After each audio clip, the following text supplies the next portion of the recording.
brahmanina sasamdeha kim karishyami vrittiman utpadyante vilyante buddhischa yata jale. Om shanti shanti shanti.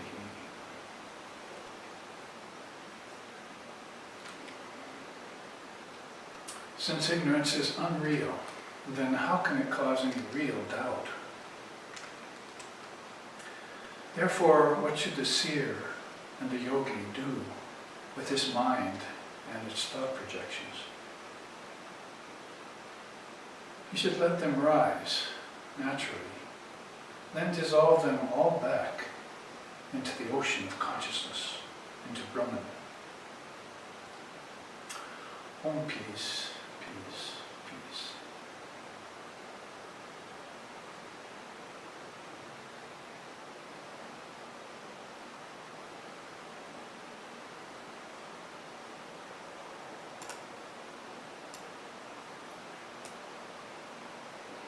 Om nichyo nichanam chetanas chetanam eko bahunam yo vidadati kamam tamatmastam ye nupashanti diraha tesham shanti shashvati netaresham. Om shanti shanti shanti. That one, the eternal among non-eternal things, the intelligence of the most intelligent ones, who, though ever one, nevertheless fulfills the desires of the many. The wise ones realize that as dwelling in their very own consciousness. To them belong peace, and to none else. Om peace, peace, peace. Om Sahana. Om Sahana Bhavatu Sahana Bhunaktu Sahaviryam Karvavahai Tejasvi Navaditamastu Ma Vidvishvahai. Om Shanti Shanti Shanti. May Brahman, the reality, protect us. May Brahman sustain us. May Brahman illumine our thinking process. May we not find fault with the world, with the teachings, or with each other. And may what we study be a source of inspiration to us all eternally. Om peace, peace, peace. May peace be unto us, and may peace be unto all. Om Hari Om.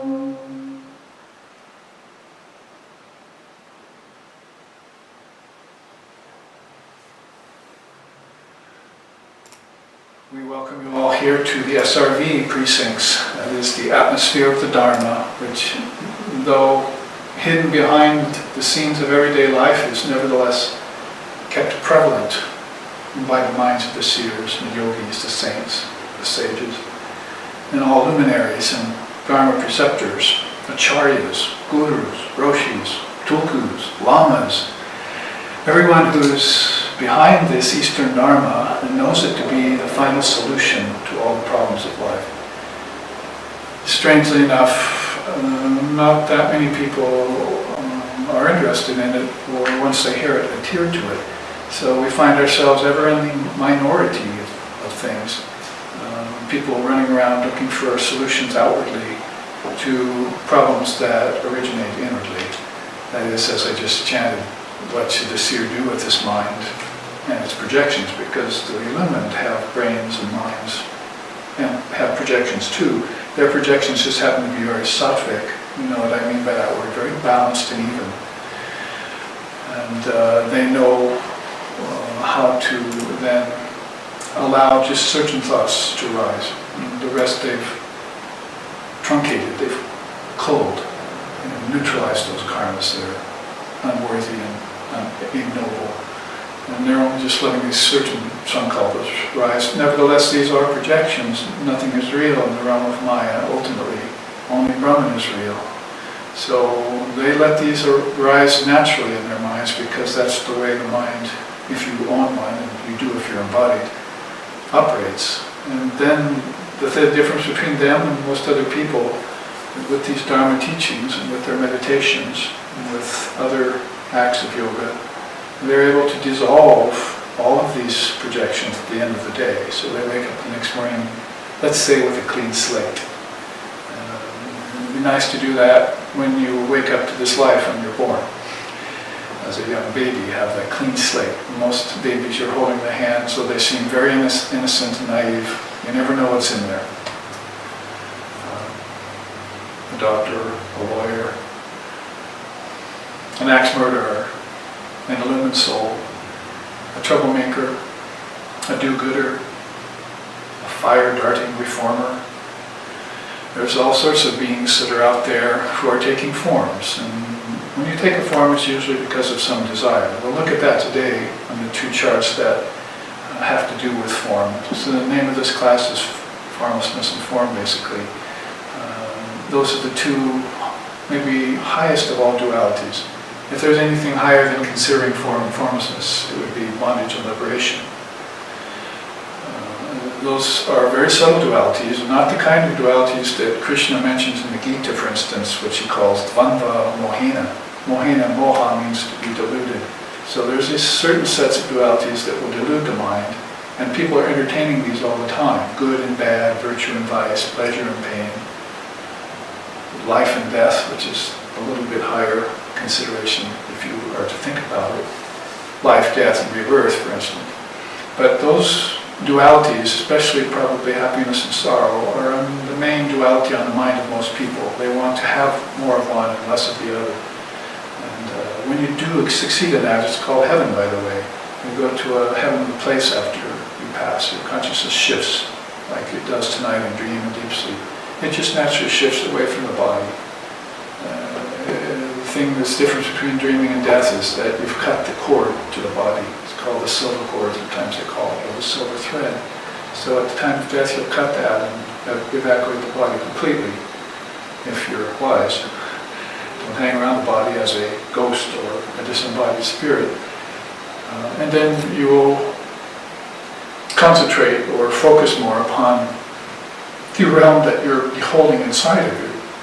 Hopefully that's free of baggage and weights. Otherwise, it will bring you back to rebirth. And as I said, we'll look at that chart, both from the standpoint of Holy Mother Sri Sharda Devi and from the standpoint of Krishna. Two beautiful charts on that. So form and formlessness has to do with that juncture. It's called a bardo in Buddhism, where you're shifting away from one and into the other.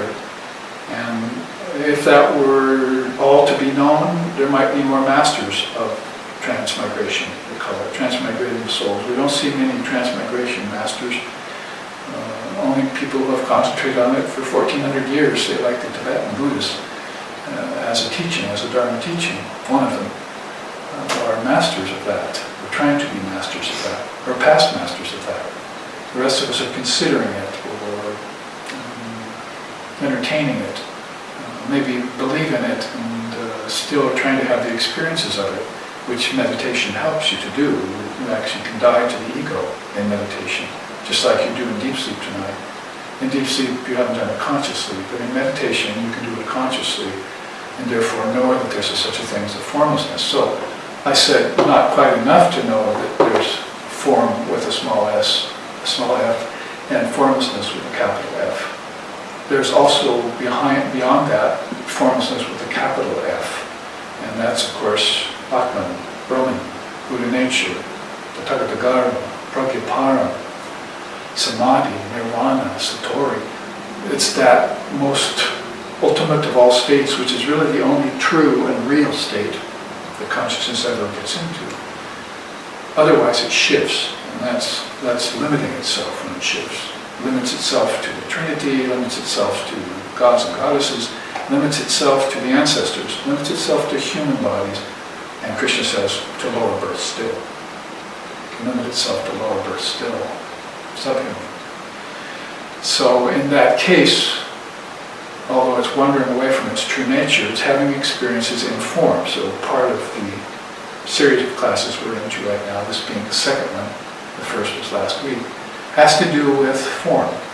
The other is formlessness, how to go into a truly formless state that isn't just a sojourn into formlessness where the ego is temporarily put on hold, and then it comes dancing back later when you wake up and you're possessing and you're after things, like at Christmas time. Can't even get on the roads at Christmas time in most places. People are in a mad rush to get things, possess them, own them, and have pleasure with them. It's like the 5 kinds of teachings on wealth that Lord Kindler gives us. I was listening to a talk I gave the other day, and as I repeated those 8 complacencies they're called, Navada, Tushti, the 8 complacencies, 5 of them were about wealth. And as I listed them off, people were laughing, and who were looking on in the recording, because it was so evident how much of life is based upon wealth, and how much of form then is based upon it too. Whether even if you're storing up your treasures in heaven, it's a kind of wealth that acts as a barrier to realizing yourself as formless essence, Svarupa, or Atman and Brahman, the identity between the Jivatman and the Parama, or between Jiva and Shiva, between Prakriti and Purusha. That is, you can get out of nature in all its aspects and get into your true self. That's called being Purusha, the city with 9 gates. Inside the city with 9 gates, which is the body, 2, 4, 6, 7, 8, 9. We won't go into details on 8 and 9. There you have the Purusha. There's an indweller in the city of 9 gates. That's kind of how you would define that word. We would call it in other darshanas of India, Atman, or Paramatma. So that all has to do with form and formlessness, but I'm saying there is a kind of juncture between that, which is a formlessness with a lowercase f, that isn't the kind of formlessness that's an absolute, like nirvikalpa samadhi or nirvana would be. So we looked at some of that and the 2 distinctions in a twofold way. With these 2 charts I'm still showing here. I should make an announcement right now. I'm trying to speak a little louder because the sound here then is being taken from the camera instead of from the usual microphone I have right here. So there might be a little bit of air hiss and wind and a few noises in between me and the microphone. We hope you can hear until we get our input jack fixed on the camera or some other solution. Then this class is going to have to be, as it were, straight to the mic that's in the camera. So I hope everything is fine. I'm getting the thumbs up actually that people listening now are hearing me okay. But you will see a little bit difference in sound quality in the live stream when you recall this class for review, which you're probably going to do tomorrow and Tuesday and Wednesday. You're going to look at it all week, right? And all the series of classes is review them, because this Dharma has to be over and over again interjected into the mind so it remembers over time. If you can spend a whole life in the Jnana Yoga, taking the Dharma teachings, those 60, 70, 80 years or more that you spent doing that are now a part of your memory. Smriti hetu, it's called in Sanskrit. It's a retentive memory that holds on to things. And it's of course different than the memory of things that you'd rather forget, errors you made or bad experiences you had. It's also different from the kind of memory where it is infused with sentimentality, pictures and emotions and so forth. It's different than remembering nature and all its beauty. It's even different than, as I said, going to a celestial realm or having some surface bliss, spiritual experiences and so forth. It's a memory that's retentive, is the best word to use in modern English. And it means that it will go back into your smriti hetu, into a storehouse of memory, like a self-storage that we looked at last week. And you'll bring this forward with you as conscious thinking in your next lifetime, should you have to be born again or want to be born again. We should also say that there are beings who are being pulled back to earth against their will. They don't want to leave heaven, and they don't even know about a state beyond heaven. That is F and capital F. They don't know about these But they do all of a sudden become aware that they're back in the body all of a sudden, although they forget right away. They forget because Smriti Hetu hasn't been expanded and strengthened. So my point is to take the Dharma teachings all the time and repeat them will replace the old samskaras.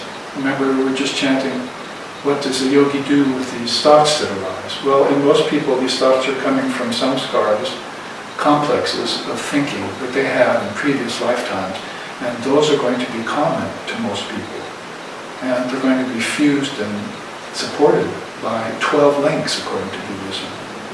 Sparsha and feeling and sentiment and repetition, cultural overlays, upbringing, all these things are links in a chain of rebirths to the common mind. That is the brain.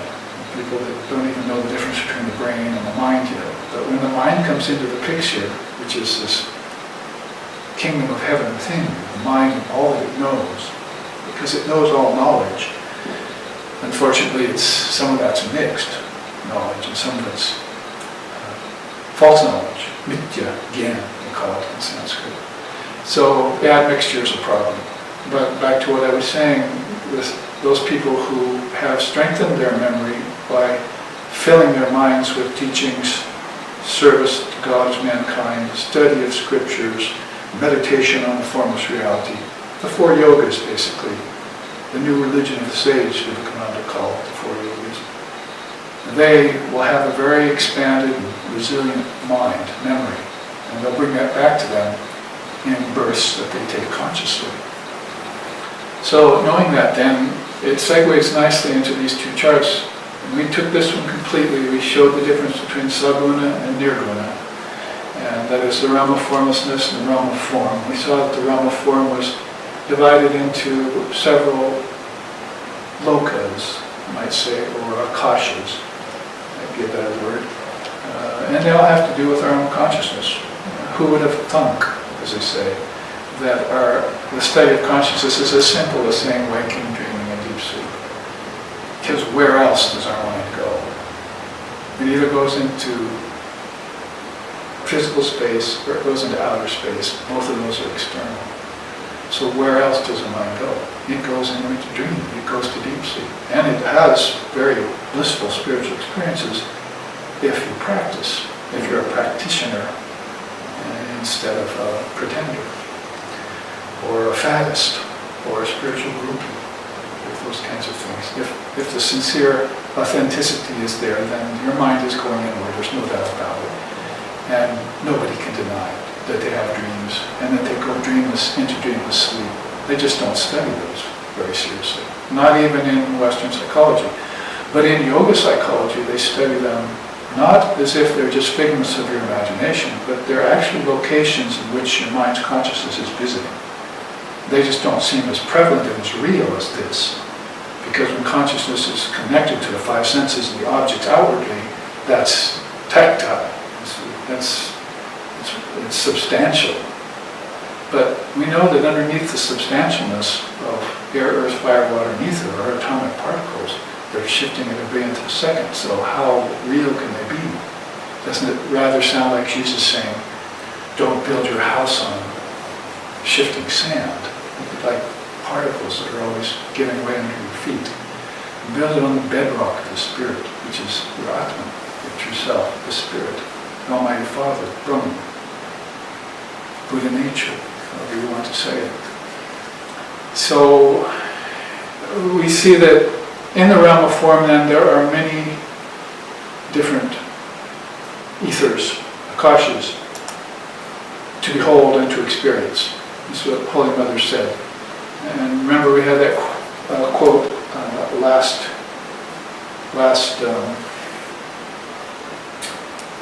class, last Sunday. Let me pull it up there so we can repeat it, because that'll start us out on good footing. And here you have it said by Jesus. In my Father's mansion there are many chambers, abiding places, homes of rest and peace and sojourn. Jesus Christ. So we have even a Mid-Eastern avatar, whose teachings came to the West in such a powerful way. We have it said that inside is the kingdom of heaven, where my Father's mansion has many chambers. What does that mean? He didn't say outside. Like the chambers would be an outer space planet, which, by the way, we haven't found any life on yet, even with all our technological advances and how deep we can look. So casting about out in those particles, each of those planets are probably as numerous as the sand that shifts under your feet. They're all changing. But we're trying to look into a verity that's aiming toward the immutable, towards the changeless, because that's what the seers say is the bedrock that you build your house upon. Oh, architect of these many worlds, I have seen you. Since I've seen you, I'm not going to build homes in you anymore. Not homes of wood, not homes of stone, not homes of flesh and bone, and not homes of wise conception. Who said that? Along with Jesus Christ, we have Lord Buddha in the Dhammapada saying that he won't build any more homes here in relativity, in the shifting sands of things. So, the King of Christianity and the Lord of Buddhism have said this to us. You put together their followers, and it's millions and millions of people. Why aren't they hearing that message? And why aren't they putting it into practice? And why aren't they then transcending the realms of name and form and seeing their formless essence? Why isn't that their first prerogative? I must know myself first, and then know thyself, and you'll know everything. Know the truth, and the truth shall set you free. If thine eye be single, you shall know the truth, and then know the truth, and that you're set free. So all of a sudden you see that one reality everywhere, even here, amidst bodies and shifting particles. You see it as the substrata, the underlying foundation. That's the hum, that's the buzz, that's the excitement about the Dharma. When you get infused with it and enthusiastic enough to pursue it to the nth degree, to its consummate conclusion. Consummate conclusion is thou art that. You'll find that what you're seeking for out there is all within you, and you are that essence. Self-realization then seems to be the goal of all of existence. Call it what you will. Realization of the Atman, or transparency of self, Buddha nature, pure conscious awareness, timeless, deathless, indivisible consciousness. I saw a nice expression just the other day. The human disappears, and only a transhuman aroma is left over. The taste of transhuman aroma. So the humanity goes away, and you're in a transhuman, because you're beyond the human state. And you can only catch a little whiff of being human from that state. So that's in the Zen Oxford teaching. That's part of the 9th state of 10 states of herding your ox. And Zen Oxford means you lost your ox. You have to go looking for it. You have to follow signs. And there are 10 stages of that in the Zen tradition. So let's have that ox come home and make friends with it, love each other, live together in peace and harmony, and finally there is no two. Ox and I, all the oxen free. Everything becomes the one that it started out being before you even considered a separate self. You could say, looking for your true nature then. So in that way, we find out that this shift from form to formlessness is rare. Beings are yet doing it, and they're leaving behind a record of it. So in a darksome age like the Kali Yuga, which is right now, unless you consider that Sri Ramakrishna came forward and started the Satya Yuga, as it's been said lately. We're on the last portion of the Kali Yuga, heading back into the Satya Yuga. So many souls can rush under that curtain of Maya that he lifted for 200 or 300 years until it falls again. And in that way, while the getting's good, we take to these teachings because they've been refreshed by the visitation of the avatar of the age. And the Holy Mother came with him. And Swami Vivekananda and the 15 other direct disciples. These are very important teachers for this age.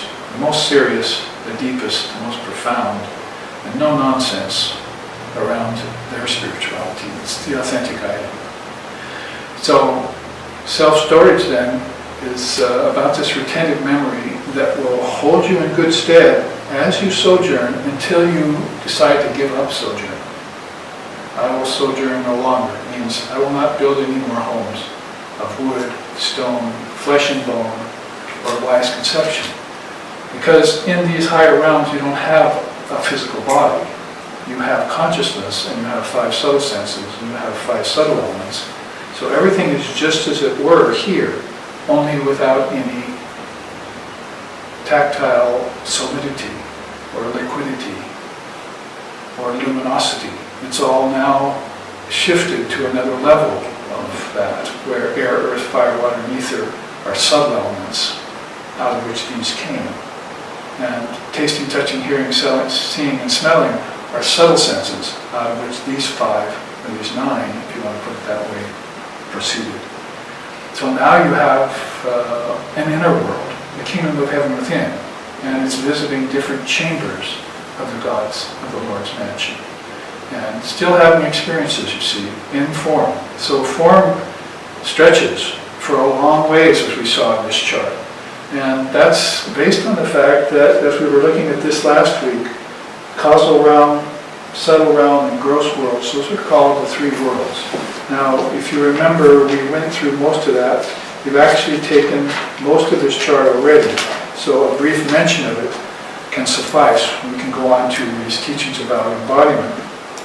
We looked at all 3 of these.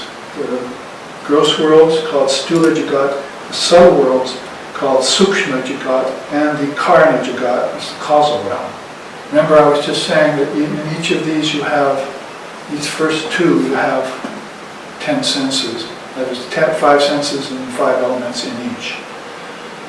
And so you're proceeding inside from gross to subtle. This should be considered to be consciousness shifting to the next dimension. We have science fiction, we have all these things that ruins the word dimension. We have to use words in Sanskrit like loka and akasha, kingdoms of heaven within, bardhas, whatever you want to use for that word. The idea is that it's not a transformation outwardly that we're talking about. It's a return to what's causing everything to seem transformative inwardly. So you're shifting your consciousness to a set of 5 subtle senses and 5 gross senses when you come to Sukshma Jagat. It's the subtle world. And you have a subtle body there. And that should be considered to be imminently real. That is, it's real right now as you experience it. Whereas you can be here in the waking state, dreaming all of this, and dream further out into space. That's science fiction. In fact, that's not a dream anymore, that's fantasy. And it's a projection that's not recommended. It's mityagan. It's false knowledge. It's the mind imagining things, fantasies based on desires, and a wild expectation for certain experiences that are not neither stable nor quite often are they recommended by the saints and seers and by the scriptures. They're not promoted and supported by the scriptures. Like the Eightfold Path of Lord Buddha. See, he calls that legitimate desire. You should make sure you restrict yourself to kama, one of the 4 fruits of Divine Mother, legitimate form of desire, not the illegitimate, that has to do with fantasies and desires and wild imaginings and so forth. So that's kind of an astral projection. Astral projection is not going inward, by the way, many people think it is. It's taking outward and going further out with it. You might have noticed that by now if you're a wise seeker, that, oh, I got out above my body and I could look down on myself, like dying in a hospital or something. Well, that's not going inwardly, folks. That's going outwardly to the outworld. You see, if you're looking down upon yourself, then you're still in the physical, you're looking down on the physical world from air above yourself. If you were having an actual inward experience, you wouldn't see your body necessarily. You'd see the next world. And you'd be preoccupied with that because that's where your consciousness had shifted to. And you're going to have to satisfy certain criterion there, just like you have to here, with your body, conduct your body and your senses. Most people don't know what to do and what not to do, Krishna says in the Gita. Well, you see that all around you as you shift around about this world. And very few people then, when they have an experience, can call it valid. That is an otherworldly experience because it's based in some sort of fantasy they have by watching science fiction movies and so forth. It's a projection outward from the outward standpoint. Fine for entertainment, but if you want enlightenment instead of entertainment, there are two E words that you should probably put side by side. I think I'm going to seek enlightenment now and give up entertainment. So if I want enlightenment, I'm going to start studying the conditions of my consciousness like an Eskimo would study snow conditions.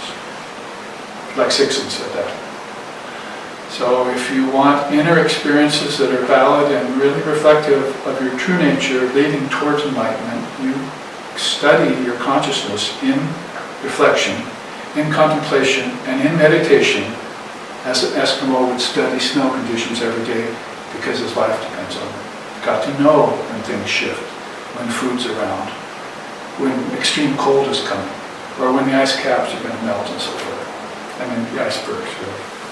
You hope the ice caps won't melt too much. So in that regard then, you study. That's inward moving consciousness. And you will find the kingdoms of heaven, the mansion, the rooms of the Father's mansion inside of yourself. And you'll begin to call your dreams that. Like last night, I probably say this quite often, but more and more my dreams are reflecting those inner worlds. And I'm more conscious of them, and I'm conscious of who I meet there, and I remember what is told me and what I say in those dreams that are beginning to get more towards visionary dreams. Remember, you sit here waking, dreaming. That's all with the 5 elements and 5 senses and the 5 active senses. And then you have dreaming, and then you have visionary state, and then you have deep sleep. So just before you go into formlessness with a small f, you're beginning to have more visionary dreams. You may be talking to your father who has passed away years ago, or your grandfather you loved, or an angel may come and appear to you, or even better, a seer or a saint may introduce himself, herself to you. Vision of the mother, divine mother if you're so fortunate. And these experiences then are very profound and they leave an impression on the psyche. You're not coming back with 100,000 imbecilities from stupid dreams, you see. But you're actually reaching deeper and deeper into yourself and pulling forth these gems of experiences that happen in a higher dream state.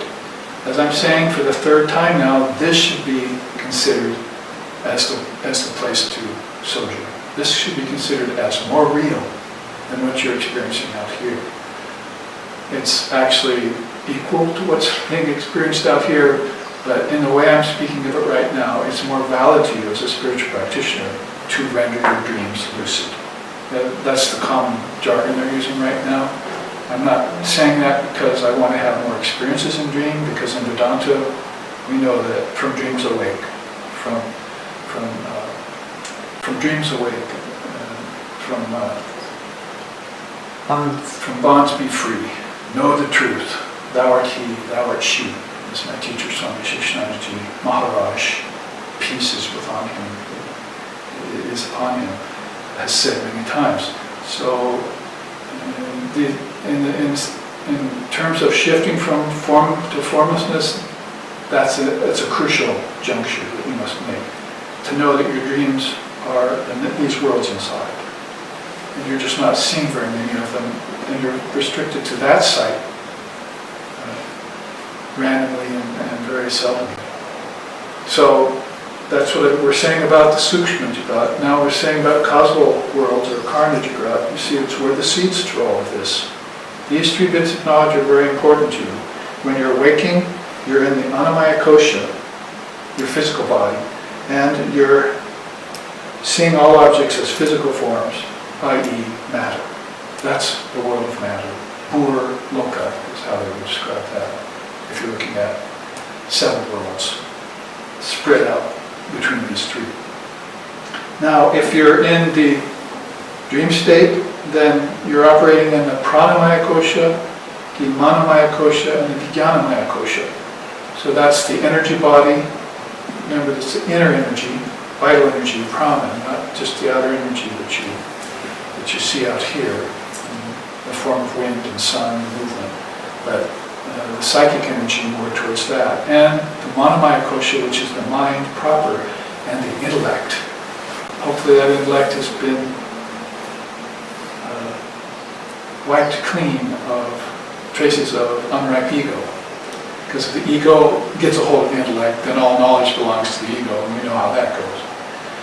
If the ego is ripened and it gets hold of the intellect, then it leaves that untouched, unpossessed, unowned, and that knowledge can then be released in particles to move you to the anandamaya kosha, to a pure ego state. That is the self within. So if you're in the subtle world, then matter has now become mental thoughts. It's a very simple teaching, but not many people are preferring to believe it or entertain it even over the evolutionary theory of the 4,320,000,000 years of evolution. They would rather prefer that. That's a trajectory that's going on the physical level only. These beings that believe in that, even the savants and intellectuals of the collegiate arenas, are not looking at pranamaya kosha, manomaya kosha, and vijnanamaya kosha yet. They're not looking at the kingdoms of heaven within, like Jesus was, and like Buddha was looking at the lokas, and like the ancient rishis were looking at the 5 akashas. These are much more inward and much more ancient. In fact, they're timeless. You can't assign a 4 billion year time span to them. They're eternal. Where is the eternal then? It's that Brahman. We're getting there. Okay, so you see, objects came from thoughts. Where do thoughts come from? Seeds. That's your deep sleep state.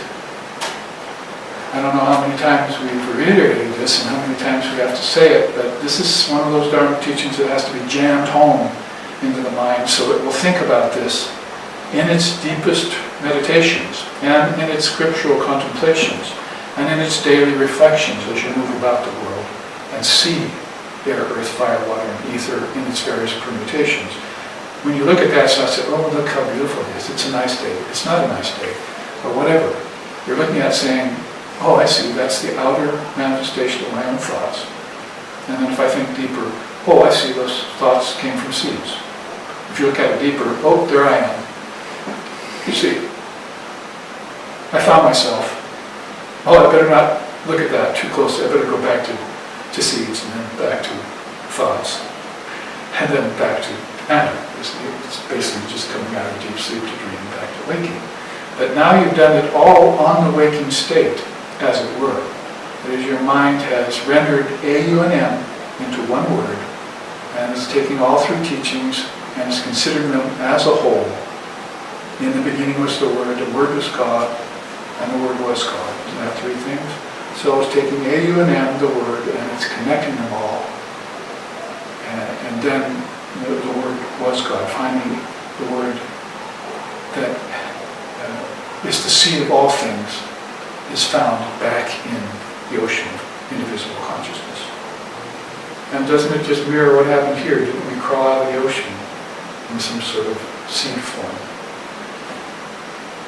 Chordates and then primates. Even before chordates, there wasn't even a single cell, evidently a single cell being around yet. So when that single cell became formed, then all of a sudden it started to bifurcate and triplicate and so forth. And multiplication happened. That's really just a manifestation from a single seed on the physical level.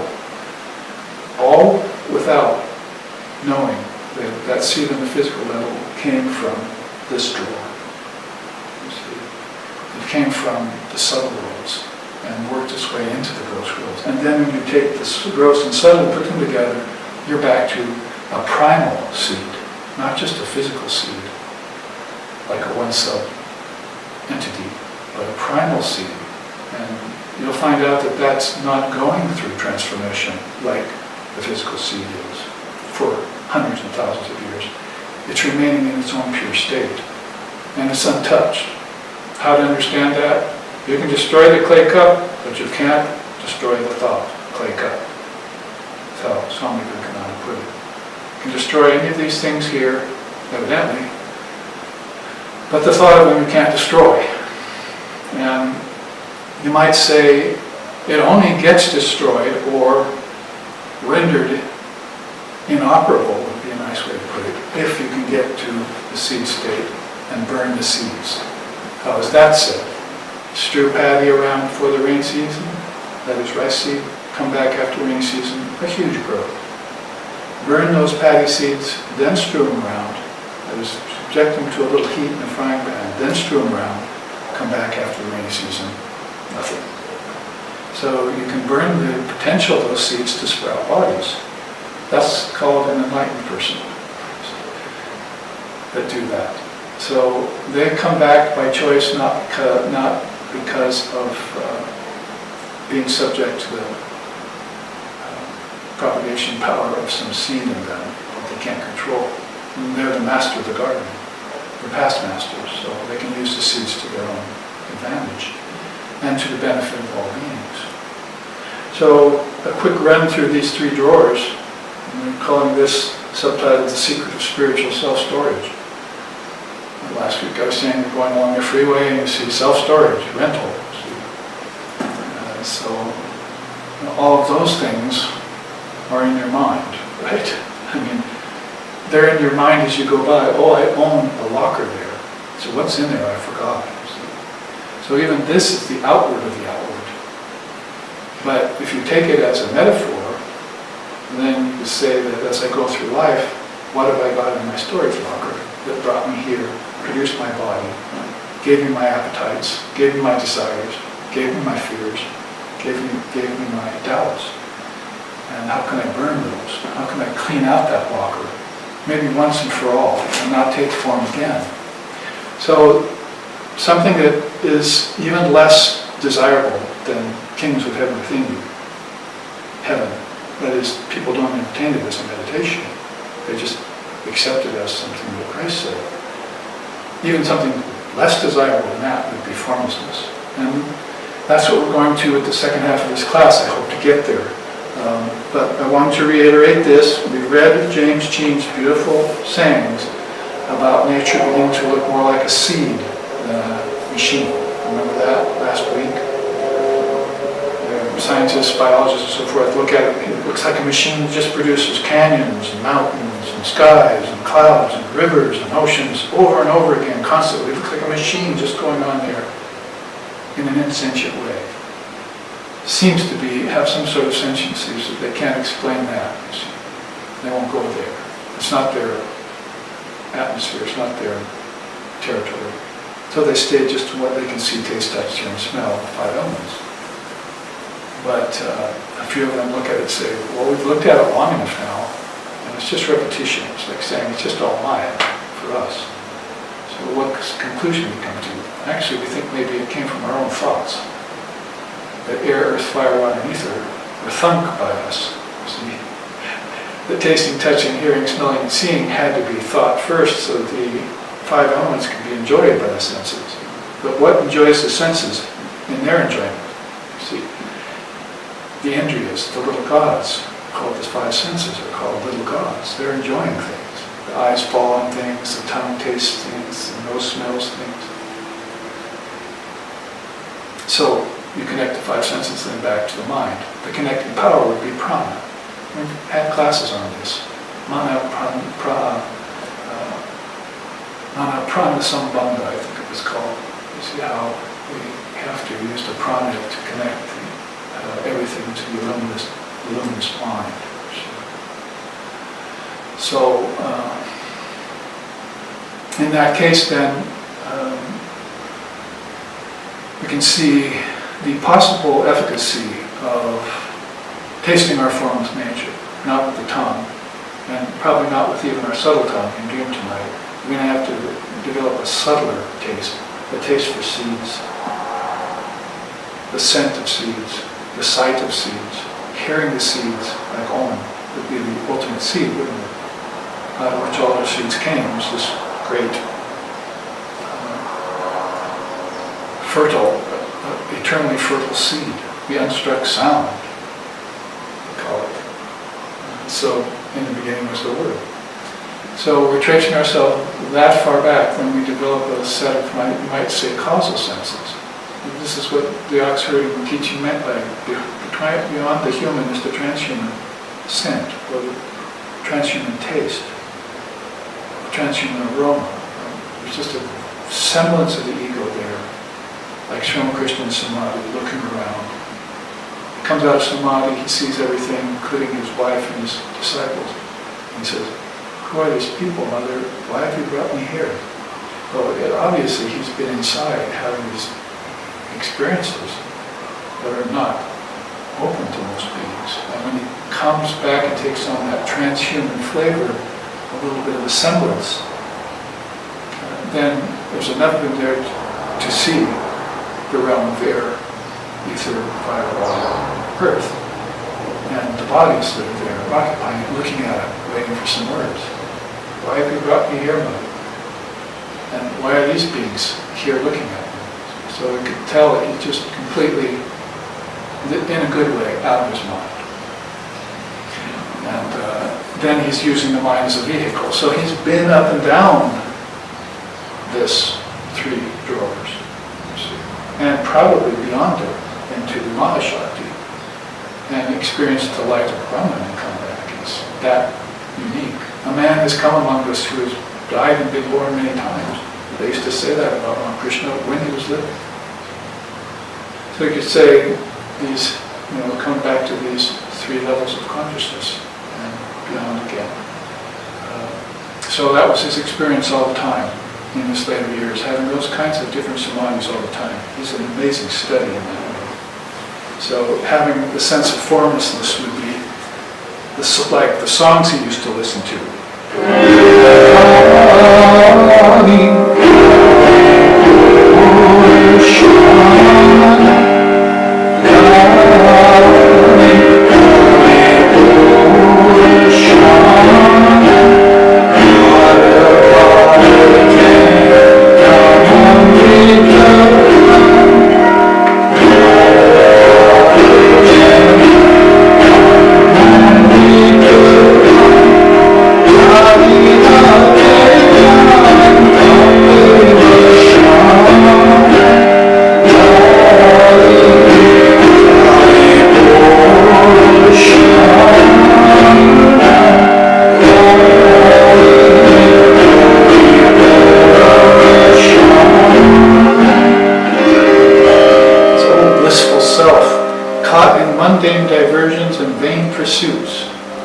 Utter the sweet yet powerful name of Kali, the Divine Mother of this infinite universe.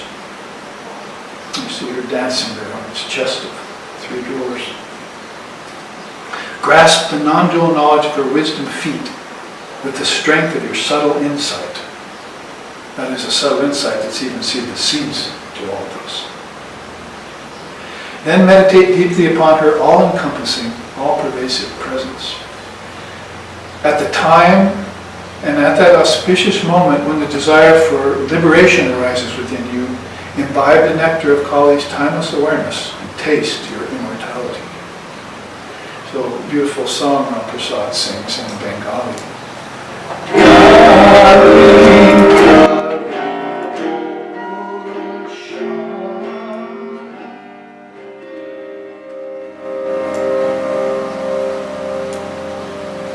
That's what it would be like then for Sri Krishna to have experience of samadhi, where he would see the Mahashakti or Mahamaya dancing, hear the ring of truth that she possesses, this infinite non-dual wisdom that are her wisdom feet. Grasp onto those, he said, and taste your original immortality, birthless, deathless nature, timeless, spaceless. This is where time and space is. So you've gone beyond those considerations. Just like you do in deep sleep, by the way. You can't deny it. You went into a timeless, spaceless, causeless but not effectless, effectless but not causeless. It was probably effectless too, but it was definitely effectless when you went into deep sleep. And that was your glimpse of your true nature last night. Remember, you're having that every night. If you're not, then you're probably not having a very good waking state. You're not rested. You're not feeling peaceful.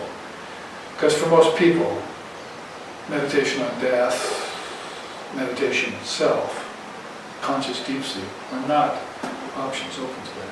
They haven't conditioned their consciousness yet, or let's call it unconditioned their consciousness, so they could get to their conditionless consciousness, so that they can have these experiences consciously. So they have to rely on certain experiences that come to them once a month, or once a year, or maybe even once in a lifetime. But spiritual practitioners are saying, let's repeat those again.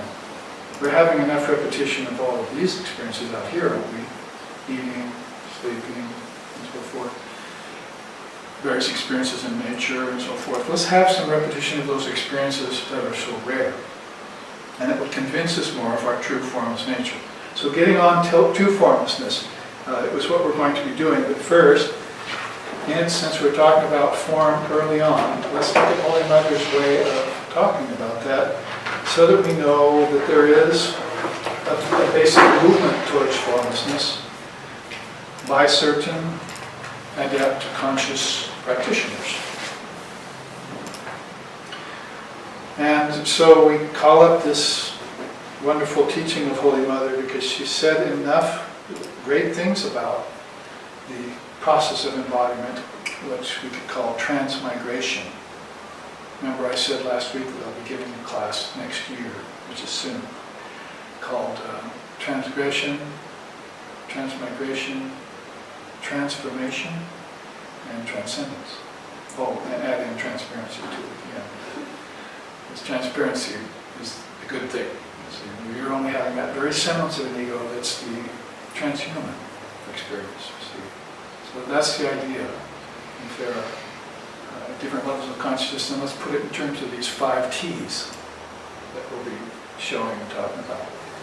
And you definitely don't want transgression against the laws. Not against the laws of nature, not against the laws of religion, not against the laws of philosophy, not against the laws of spirituality, the law of yourself. You don't want any of those kinds of transgressions. You want to keep the slate clean.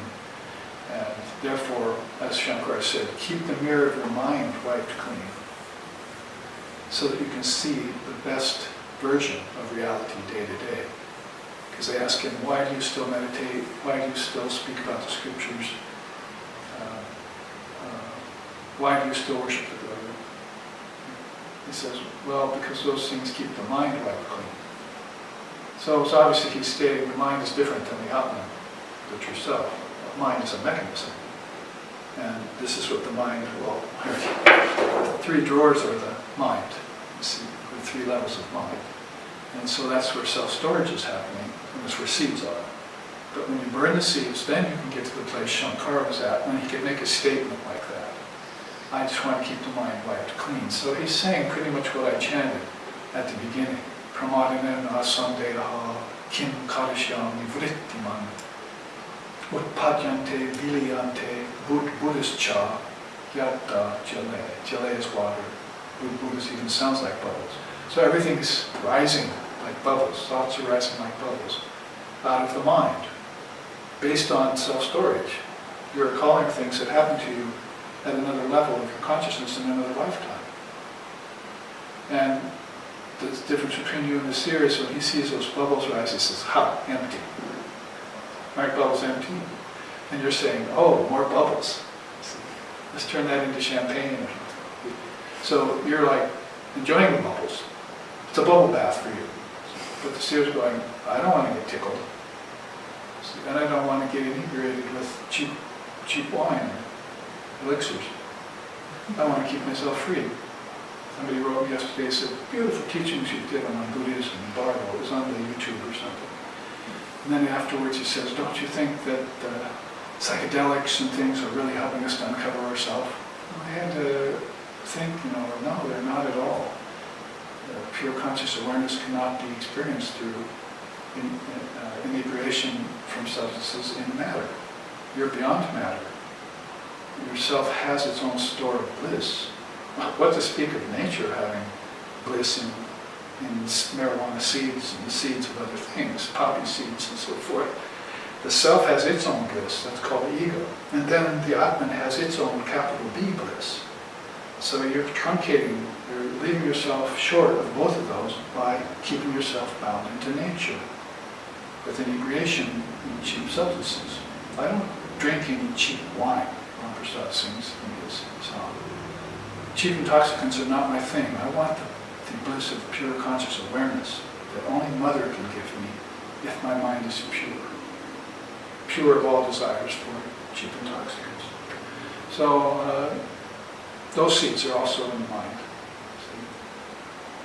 People that are addicted to substances, what do you think the seeds in their mind are like when they come back next time? They're looking for the seeds that grow in intoxicating substances. Ganja, poppies, whatever can give them some sort of physical inebriation for individual pleasure. But beyond individual pleasure is the indivisible Purusha. And they are not having the experience of that, else they wouldn't be coming back with a desire for those things. Because desire for God belies all other desires. It takes them and burns them like those seeds. They're not going to sprout again anymore. Just pure conscious awareness is all you live on then. It's an atmosphere. It's a rarefied atmosphere that the seers live in. So I had to write back to that person and say, well, no, actually the bardo states spoken about by the Buddhists were given to us by people who didn't take intoxicants. Isn't that enough proof for you? The seers themselves don't take these things. The Hatha yogis may, and other people, but we can't trust them. They're not writing scriptures. They're not professing to experience as the highest Brahman. They're just having a little bit of longevity of the body and some physical happiness. So let's go to the source here. Let's ask Buddha if he smoked. Let's ask Jesus if he shot up. Not that there were needles back then. Anything that you ingested or took into your system, it was pure if you were an enlightened soul. So they're not professing that we should take psychedelics and so forth to have these experiences that actually ruin us for higher spiritual life. So, and bring us back to the embodied condition. And so Holy Mother clarifies a lot of this with some of the things she said in her life. Let's take some of these quotes. After birth in a human body, some attaining salvation in this life, whereas others may take inferior births to reap the results of their karmas. Not everyone can be free from desire. The creation is going on because all cannot be free from desires. However, that indeed is the last birth in which one gets rid of desires completely. One will not have to come again. So she said this to one of the disciples who was interested about their future lives, if they had to take any or not. Remember once she said to the person, oh, don't be sad. If you don't want to stay here, you can come with me. I hope that was me in another lifetime. Oh, really? I'll come with you. You take responsibility for my karma. There was Girish Ghosh and others amongst the disciples of Sri Ramakrishna who had their karmas taken on by Sri Ramakrishna and didn't have to come back again into the body. For a sensitive being, what's the worst thing about coming back into a body? Having someone love you and losing them, and then them losing you. That's what, like families and loved ones, that's the worst thing about embodiment for a more sensitive soul. For less sensitive souls, oh, I can't enjoy this anymore, these paltry things. They're worried about selfishness and all of that, what they can have and what they can't have. For the sensitive person, it's like, gee, I have to leave my loved ones behind. And I have to cause them selfishness. I mean, I have to cause them suffering. So you might say, look at the monks, none of them will marry. You can say, why not? Because they know that they're all great souls. And if they loved any person, that person would love them back with a love that's true and real. And they don't want to cause other people suffering when they leave them, so they won't fall in love. You ever thought of that? Fools are falling in love all the time and causing each other suffering in most ungodly ways. But if a real true soul fell in love with you, a realized soul fell in love with you, you'd feel that when he or she left the body, like Holy Mother felt when others left the body, like Sri Ramakrishna. And Sharp felt when Holy Mother left the body. So this is something to think about. I heard once, oh, you don't want to,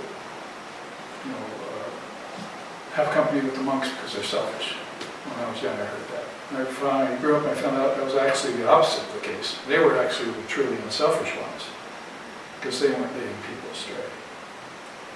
And they were minding their P's and Q's and remaining in love with God and God alone.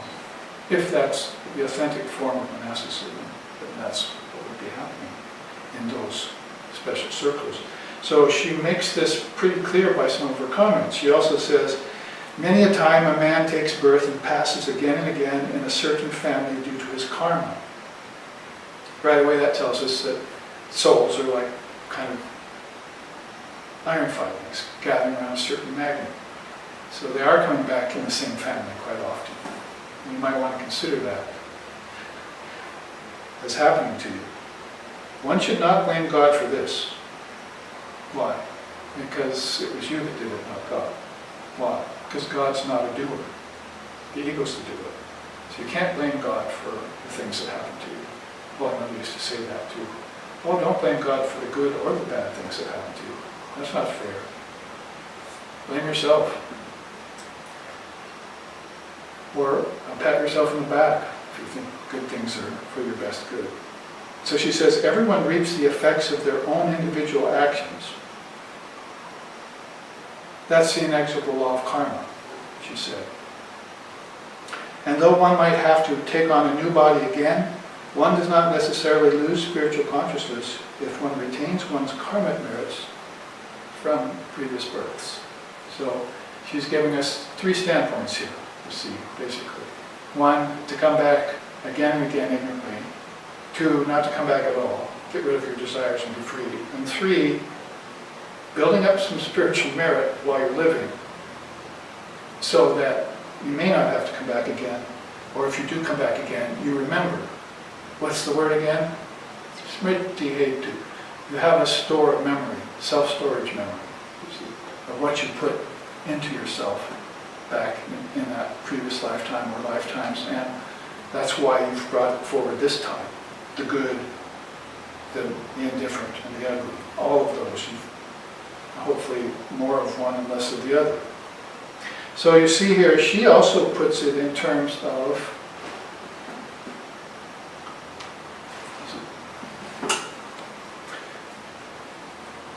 gross, subtle, and causal body. If in this chart, we flip it back here so you can see, remember the basic three drawers.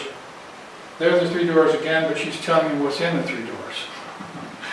And the physical body and the primal body, which is more like that astral causal, the astral body we've been talking about, are the five elements of earth, air, fire, water, and ether, the body composed of marrow, bones, fat, flesh, blood, and nails, etc. Five organs of action, speaking, handling, locomotion, excreting, and procreating. All those things are in the physical primal body.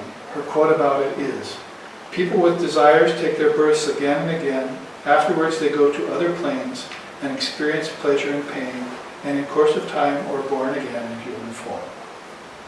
Divine Mother of the Universe, handing out what is common knowledge in India, but which most of the rest of the world doesn't even consider or entertain yet. Maybe theorize about. But as being a fact of relative existence, and connected to the fact that this happens through waking, dreaming, and deep sleep phases, they're not thinking in that way at all. They're stuck in time. What kind of time? 4,320,000,000 year cycles time on the physical realm alone. My teacher once said, I see, they're trying to get me to believe that if I want to see my ancestors, I have to go to the zoo. He meant see the monkeys. So it's been that long, it's taken me to evolve to my present state. Then what accounts for my intelligence? What accounts for the fact that I can remember my ancestors beyond the physical plane? So many things that you must take stock of if you are to know yourself as a spiritual entity and not mistake yourself for a physical body. This is Vedanta 101. It's not even Vedanta 101, it's Hinduism 101. It's Buddhism 101. Or just 01, Buddhism. Oh, we're all one. So basically, that's the physical primal body, this first drawer. Now, what about the subtle body? It consists of intellect, ego, thought, and mind. Those are very subtle things. Then the 5 subtle elements, the word for that in Sanskrit is tanmatras. Audibility, tangibility, visibility, flavor, and odor. Swami Vivekananda said when he came here, I see your ideologies here do not include the tanmatras. And so there's a big gap in our thinking process. No wonder we can't go inside if we don't know that water is connected to the property of liquidity in the mind, and so forth. And that it connects with taste, the sense of taste, water, and smell, earth. So if the tanmatras are missing, it's kind of obvious why we haven't gone inside with any real success. Put the tanmatras in place, think about them, consider them. You've got subtle senses and you've got subtle elements. All of a sudden, you know yourself to have a second body. And that's the body that's inside of you. There's none floating out in space unless you could somehow see that astral body making faces at you from air above you in your hospital room. What else is a part of the subtle body? 5 senses of knowledge. That is smelling, tasting, seeing, hearing, and feeling. And the 5 modes of life force. Inhalation, exhalation, circulatory, ascending, and digestive or distributive. Those are the 5 pranas. The second thing Swami Vivekananda said that we were missing. Tanmatras and prana. Put these 2 into your thinking process, make the connections there, inward then. You have to think about them in order to provide room for them in your mind. And once you provide room for them, they'll come out of hiding. That's how beautiful intelligence is. Where is intelligence? Right there. Intellect, ego, thought, mind. That's the 4-fold mind, antaha, karna, the inner cause of things. Go on to the causal body. What to say about it? It's an undifferentiated state. You're to go ask your acharya, your guru, your saint, your seer, your roshi, your lama, your tulku, or your rebbe or rabbi or priest, anything about the causal body. They wouldn't be able to say much, even if they were ignorant. They'd probably say, oh, my son or my daughter, that's an undifferentiated state. Go think about that for a while. And it's where the intellect ceases to vibrate. That's a little more helpful, because then I know my intellect went into deep sleep tonight and stopped vibrating. That means that when it starts vibrating, the worlds appear again. What is vibration? Shifting sound. Unless you go to Om, which is very, very subtle, beyond subtle. Mind exists in a subtle state. Okay? Gunas rest in equilibrium. If you know anything about the gunas, that's very rare that they're ever in any kind of equilibrium. Especially any kind of equilibrium that lasts. Because sattva comes and goes. That is happiness. Subtle bliss comes and goes. So when they're in absolute equilibrium, then you know something's up. You're about to catch a glimpse of the light of Brahman from your deep sleep state. or from a formless meditative state. The conditions of deep sleep, that's also a description of the causal body. Try and think about it. Well, how can I do that when the intellect doesn't vibrate there? See, because the intellect's what's doing the thinking. So it's very difficult for me to think about deep sleep. Even my smriti hetu, my subtle memory, my causal memory, this thing. So, do you have anything to tell me about deep sleep? Silence. Zip, just hear a little zipper, you see, in the subtle spaces. So there's nothing to be said about it. Maybe you could say, well, let go, it's close to your true nature. It's that close to your true nature. It's like the glove in the hand goes into. And also the causal body pre-exists the physical world. So now there's some real useful information in terms of what comes after. Evolution, if you want to call it that way. And all of a sudden now we take stock of a principle that we're not thinking about called involution. If there's evolution, there must be involution. If your involution after 4,320,000,000 years consists of all the suns in the skies exploding at once and there being kind of a nothingness, then that's good luck with that ever happening. It seems like the universe is eternal and infinite. Purnamadaha, Purnamidam, Purnat Purnamadachite, Purnasya, Purnamadaya, Purnamedam Vashishtite, Bosari, Sanskritian slip there. Slip of the lip, you see. That connects me back to these true principles of the infinity and eternity of all things. Like 5 Russian dolls, fit back inside of each other.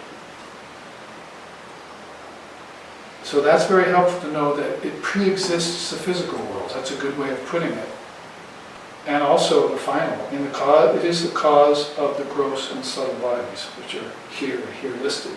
So you can see how one Russian doll fits back into the others. Maybe I'll show you that chart next week. And in this case, there's 3 of them. And then what's beyond. So I hope that fleshes out more the teaching of the subtle self-storage. And gives another handle for you to grab onto on these doors, especially that door of the exit out of form into formlessness. Call it the visionary state or the deep sleep state or both. The soul moves through it undetected by the ego. If the ego were to sit up and get refined and take account of the fact that consciousness is shifting by it, it might turn towards the direction the shifting is going towards. And it would see itself. That's what happens in deep meditation, where you die on your pillow, as I would say. Have you died on your pillow yet? So the ego probably died because it saw what went by it, undetected in deep sleep. All those seeds, and then samadhi. I know the secret of the universes now. And that's the kind of samadhi that you have. And it's not the highest samadhi, because beyond the secret is the secret of secrets, really. Now, this final quote could put a capper on this chart for us in the first half. Following the Maya of knowledge step by step, one attains the knowledge of Brahman. This Maya of knowledge can be likened to the last few steps of a staircase. Next is the roof. Some, after reaching the roof, go up and down the stairs, which is to say that they keep the ego of knowledge for helping others, for tasting divine bliss, and for sporting with the devotees. There's 3 reasons right there where an illumined soul might decide to come back into the body. Keep the ego of knowledge and not identify with the body at all, just use it for its own purposes and for the benefit of others. That's what Sri Krishna says in his teaching about Loka Samgraha in the Bhagavad Gita. So let's go there now. Holy Mother's teaching, quickly delivered, very effective. You can see it fleshed out by the principles of Samkhya Yoga, how she used them in this day and age. You may look back on that chart, of course, live streaming, and also YouTube. These charts get used in YouTube classes. So in the time remaining, which I hope there might be enough, at least to get started on this, then we have a sort of mirror to this chart. That's why I'm putting them side by side. In the Gita, we're calling it rebirth and refinement of consciousness.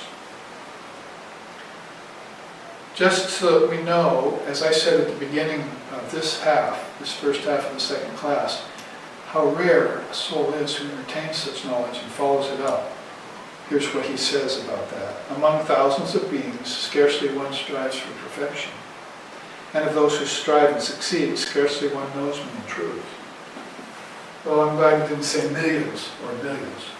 So if he just says thousands, that gives us a little bit more of a chance of fitting into that sector, into that percentile that would make us fit for realization of Brahman and for communion with Ishvara, both of those very high ideals in India. Ideals that don't need to contend with one another. Sometimes you feel like a nut, sometimes you don't, as I say.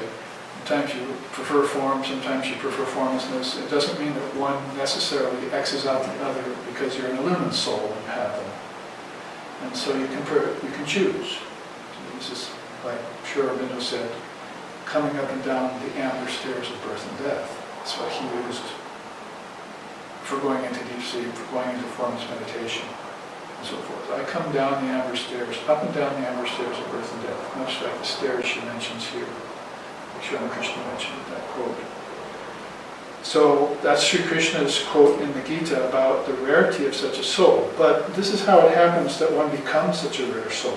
First, and we're calling this rebirth and refinement of consciousness. So you can say consciousness is not in need of refinement if it's ultimately realized. But if you've lost your ox, you're wandering away from your source, however you want to put that, you're a lost soul, or you're attached to earth and have given up your heavenly rewards, or even attached to heaven and not given up those for higher things, then basically you have to say, my consciousness needs some purification, and I need to do some purificatory practices for that. That's called sadhana.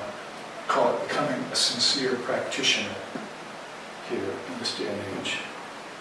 So first of all, in these stages, which I think are 7, Sri Krishna says, through good actions, that soul is born in the worlds of the righteous. So that's a bullet point. Good actions, punya instead of papa, you see, basically. The quote there is, neither in this world nor the next is there destruction for the doer of good, for my children never come to grief.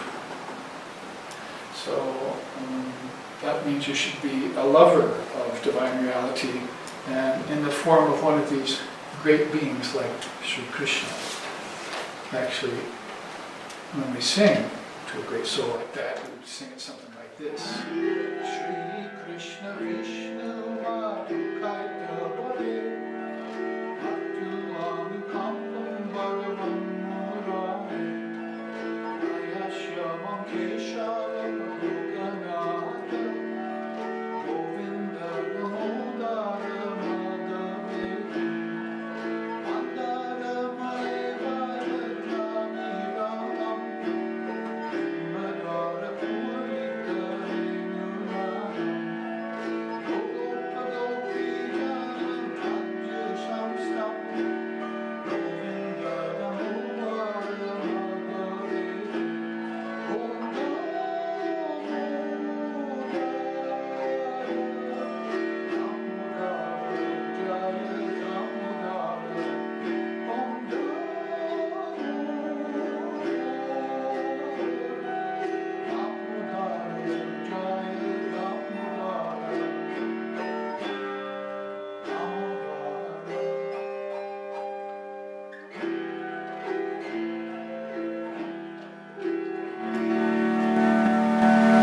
beautiful hymn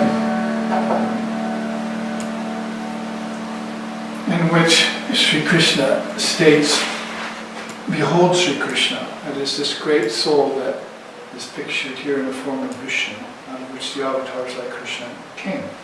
That's the seed of the avatars, you might say, the profound seed of Ishvara, which is one with the Word. He said, behold that Supreme Lord who is an eternal fount of compassion for all devoted souls and who annihilates all the many negative forces arrayed against the divinities. He is the Lord of the universe. May his protection be upon us always.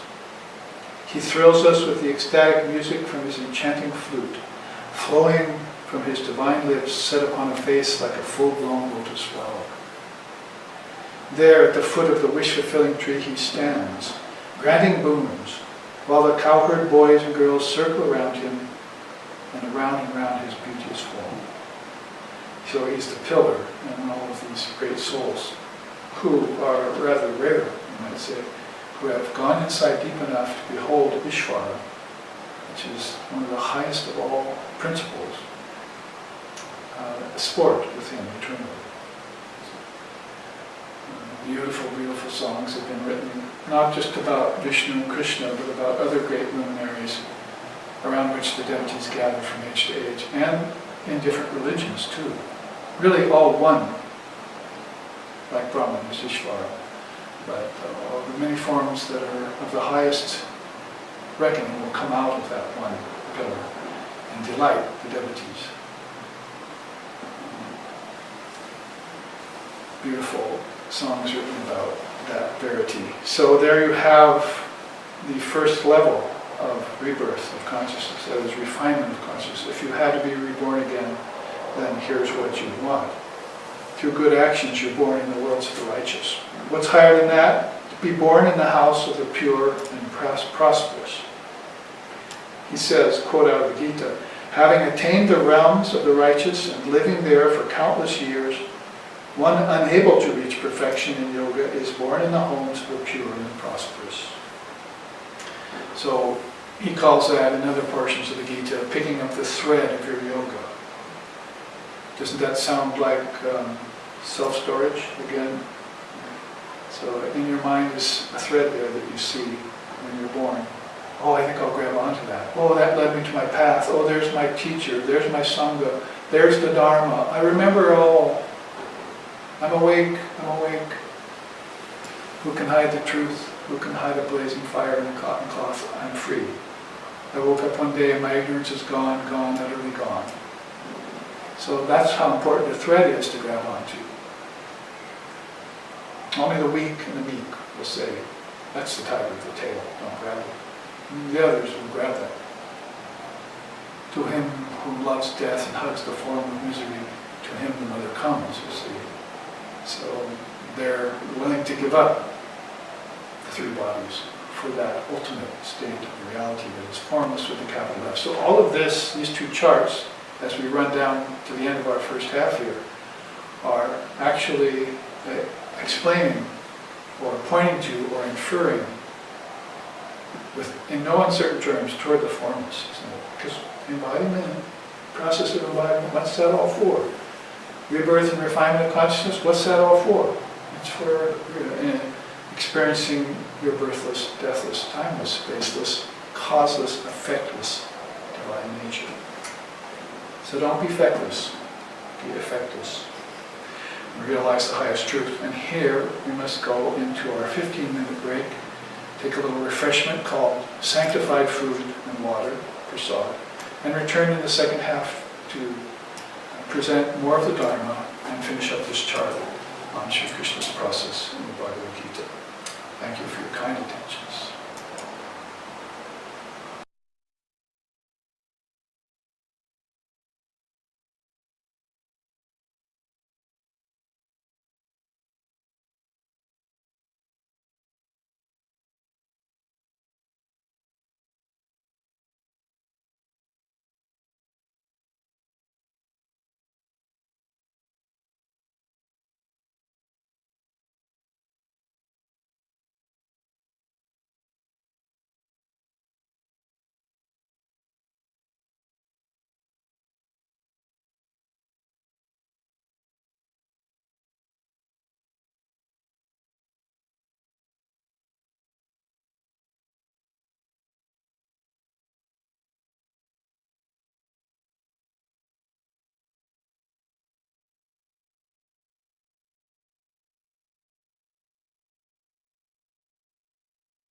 Part 2 of Class 2 on formlessness and form is being presented now, and we reached deeply into the process of embodiment and rebirth and refinement of consciousness compared to two great exponents of the middle path, Sri Sharda Devi, Holy Mother, who lived in our day and time up to the 1920s, and was the divine consort of Sri Ramakrishna Paramahamsa, and come to be known as the Matri Avatar,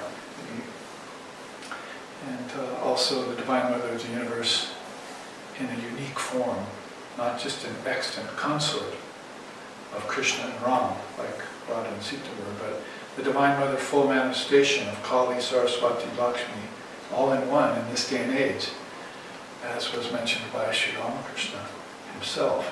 Without her, I can't even lift my finger, he said. And so she gave us her quick and pithy rendition of the three bodies, their contents, and the process of rebirth that's going on, just to sort of simplify the matter for us and allow us to put our faith into it. What I'm trying to do is then to connect it up with waking, dreaming, and deep sleep states and the inward trajectory that we want to go when we have a true inward life. I often mention the fishermen along the river who didn't have a spiritual life. They had everything else, although the Romans and the corrupt state of Judaism was pressing in on them on both sides. And so even their sweet little life in relativity was being threatened, and they didn't know it so much. But Jesus came along and said, you know, you must have an inner life, and then I'll make you fishers of men. So even drawing from biblical times, which isn't that long ago as far as India's history, which goes all the way back to beings like Radha and Krishna and Sita and Rama. Even then, more current times, because Buddha was even 550 years prior to Jesus. We have these teachings being reiterated, basically coming from Far East, but then Middle East picking up on that. And now Near East, Japan, in Zen Buddhism, from 52 generations later, after Buddhism had come through Tibet and other countries, has reached a very beautiful, we mentioned the ox herding teaching of Zen Buddhism even in the first half of this class. So here we've arrived at a place, a sort of third juncture. Remember we said, as far as Sri Krishna is concerned in the Gita, as consciousness gets refined, first through good actions, it'll be born in the worlds of the righteous. And then, after that, if it wants to pick up the thread of its yoga, it's born again in the houses of the pure and prosperous. What this infers is that you don't just get born randomly in the houses of the pure and prosperous. You set it up before you take embodiment. This is the unspoken wisdom here that maybe you're not seeing, or some people aren't seeing. It just follows that if you're going to be reborn into a house like that you would be conscious before your birth, that you would actually do the choosing. Otherwise, this teaching will not make sense at all. Even if you, of course, it won't make sense if you don't believe in rebirth. But if you do believe in rebirth, then it becomes most pressing and needful for you to read between the lines or behind the scenes, and that would be that the soul had some choice in the matter to be born in the houses of the righteous. Then after that, didn't quite make yoga union with Brahman as it wanted to. Then it chooses to live in the house, to be born in the houses of the pure and prosperous. What does it choose after that? Seeks knowledge and is born into the families of yogis. So you might say, the first one, you're born with wealth. And Krishna says that's a good birth to take if you know how to use wealth properly. Then you're born later with a pure mind, means probably a good heart. But then you seek knowledge. That's where the Dharma starts to come in, and you start to infuse yourself or ingest and hopefully implement this Dharma teaching, which maybe didn't come to you in these first two as much in these first two stages. So here's where Jnana Yoga or Vidya comes into the picture, and the Dharma then becomes accessible to you, whereas before all you had was maybe morality and some money and some non-attachment maybe from these things. You're a pure heart, see, more purified heart. The mind now realizes it needs to purify. That's why the word there, refinement, goes on. Because the mind, we've found out, is from which everything's coming, right? And especially from the subtle down to the gross body, or those two drawers of self-storage we talked about, subtle to gross.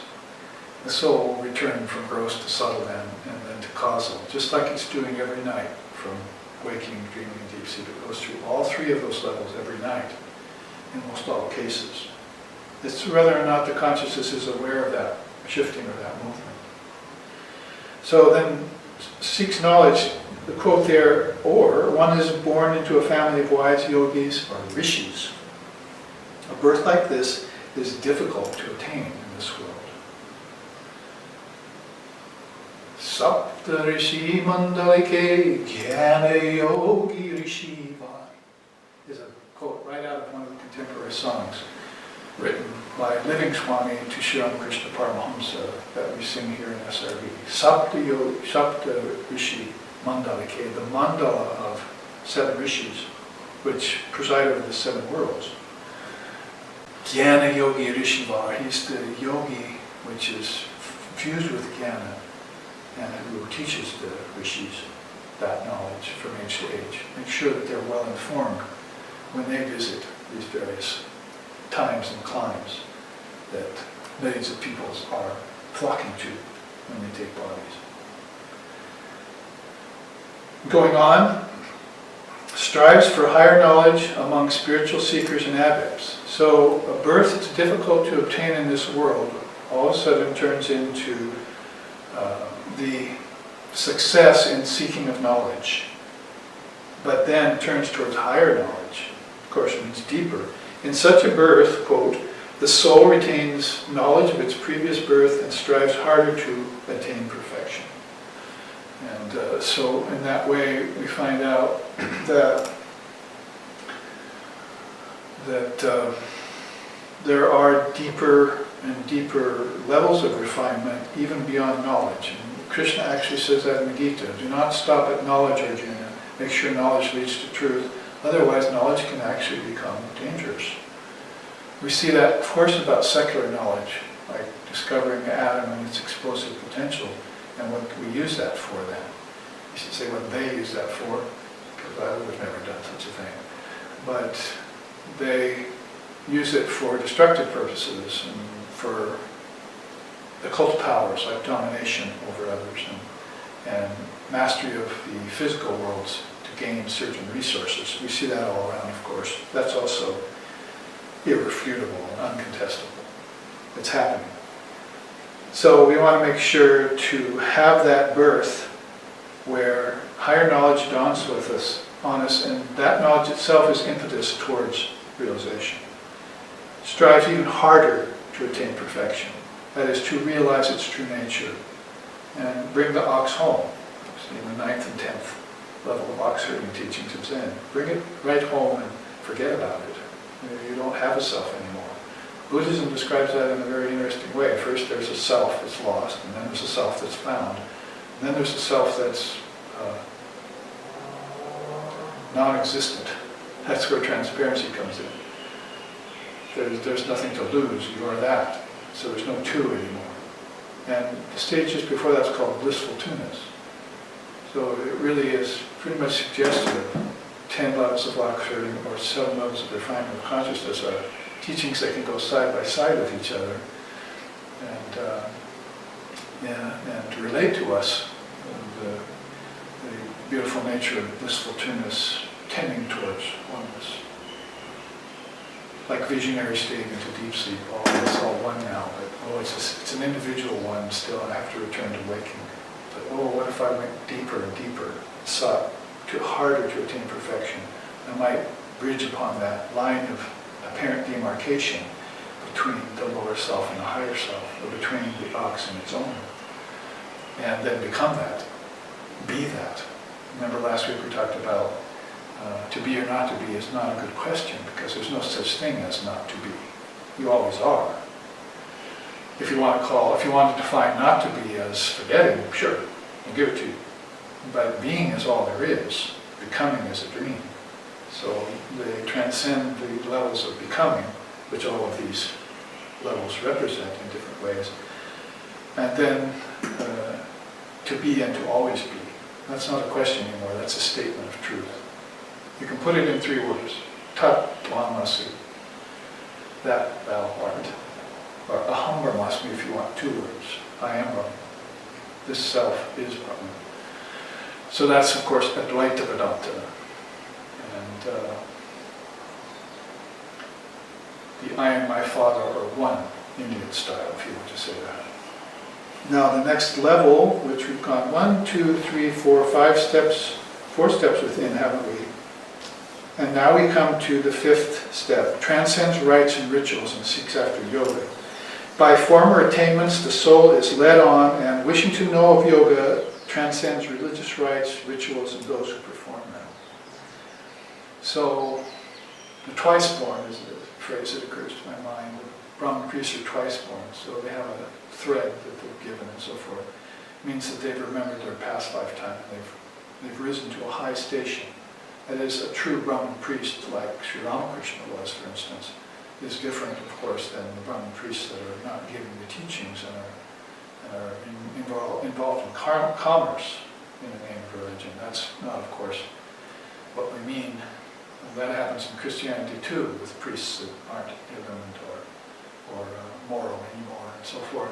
So basically, we see it happening in Hinduism too. But if you have a true Brahmin priest that has received the twice-born moniker and is now acting like Sri Ramakrishna was, you can see how natural it is for a soul like that to actually start having samadhi, spiritual experiences like Sri Ramakrishna was.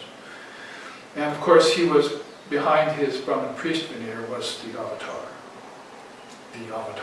Kali avatar they call him. 5 million people can attest to that nowadays, and in a very short amount of time since Sri Ramakrishna was there in Calcutta, at the Dakshineshwar Kali temple, worshipping the Divine Mother. So that's interesting to know that even rites and rituals then would be transcended in that state, leading to this penultimate state, purifying the mind through many births and reaches perfection. Thus, striving with assiduity and purified over many births, the yogi reaches the goal supreme. And so it doesn't have to bemoan anymore the fact that it has to be born again. Kamalakanta sings about that too.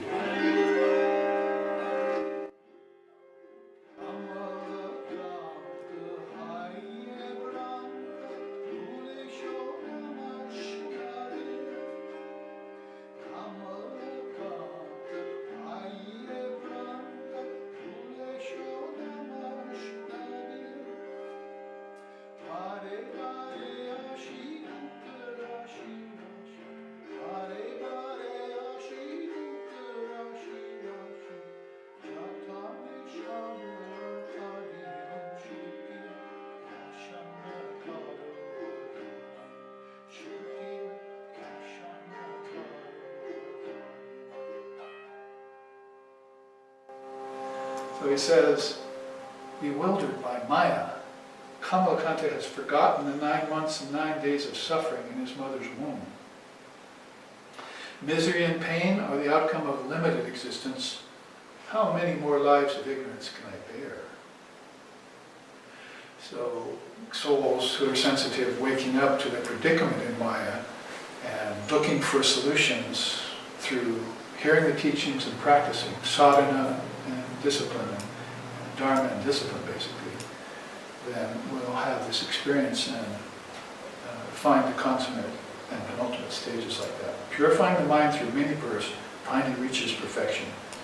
Perfection that the soul always has and always is, but the ox has wandered away. And so you have to go looking for it. What do? Look for tracks and move faster. What do? Go into the jungle, follow those tracks. And then what happens when you're in the jungle? Ox is a big thing, it can't really hide very well. It's like saying, the Zen Buddhist is like saying, your soul's not that hard to find. Just follow the traces and go inside. It can't hide itself very easily. It's huge. So see it there, and then get a hold of it. You'll find out that it's gotten used to eating wild, sweet grasses. And so it doesn't want to come home with you. Why? Because you're bound, and it's free. See, that's a very funny level of Zen ox herding, is that it prefers its own freedom because you fell into bondage, so it left you. It's another way, sort of an obverse way of putting it, like, oh, I'm ignorant of my Atman, you see, so I can't find it, but actually it left you because you decided to stay in ignorance like a fool, and so it decided to go its own way. So Zen Buddhism describes it like that, and once you find it, you'll find it hard to tether and hard to bring home because it wants to stay in wild grasses in the forest free. So you have to find a way to entice it back and placate it, as it were, so that it will come into ordinary life with you, because in Zen Buddhism, the highest state of consciousness is ordinary life. You might have heard that. Every man's consciousness is God. So you're not heading for some high vision, some state of ecstatic wonder or something where this and that apparition is appearing to you in your mind's imagination. You're heading for just your ordinary self. And you want to have tea with the Roshi, talk about this plain ordinary self. So these are stages of ox herding, and so I'm bringing it back several times because I was writing a commentary on it last night for my book, Footfalls of the Indian Rishis, which is soon to come out. We're almost finished with the penultimate chapter. So that stage is a penultimate stage. Purified over many births, the yogi reaches the goal supreme. And then finally, how could you say it? Finally lives as an adept yogi, exemplifying the supreme goal. So to be an example, you know how they call that in Zen ox herding, at the 10th stage, basically.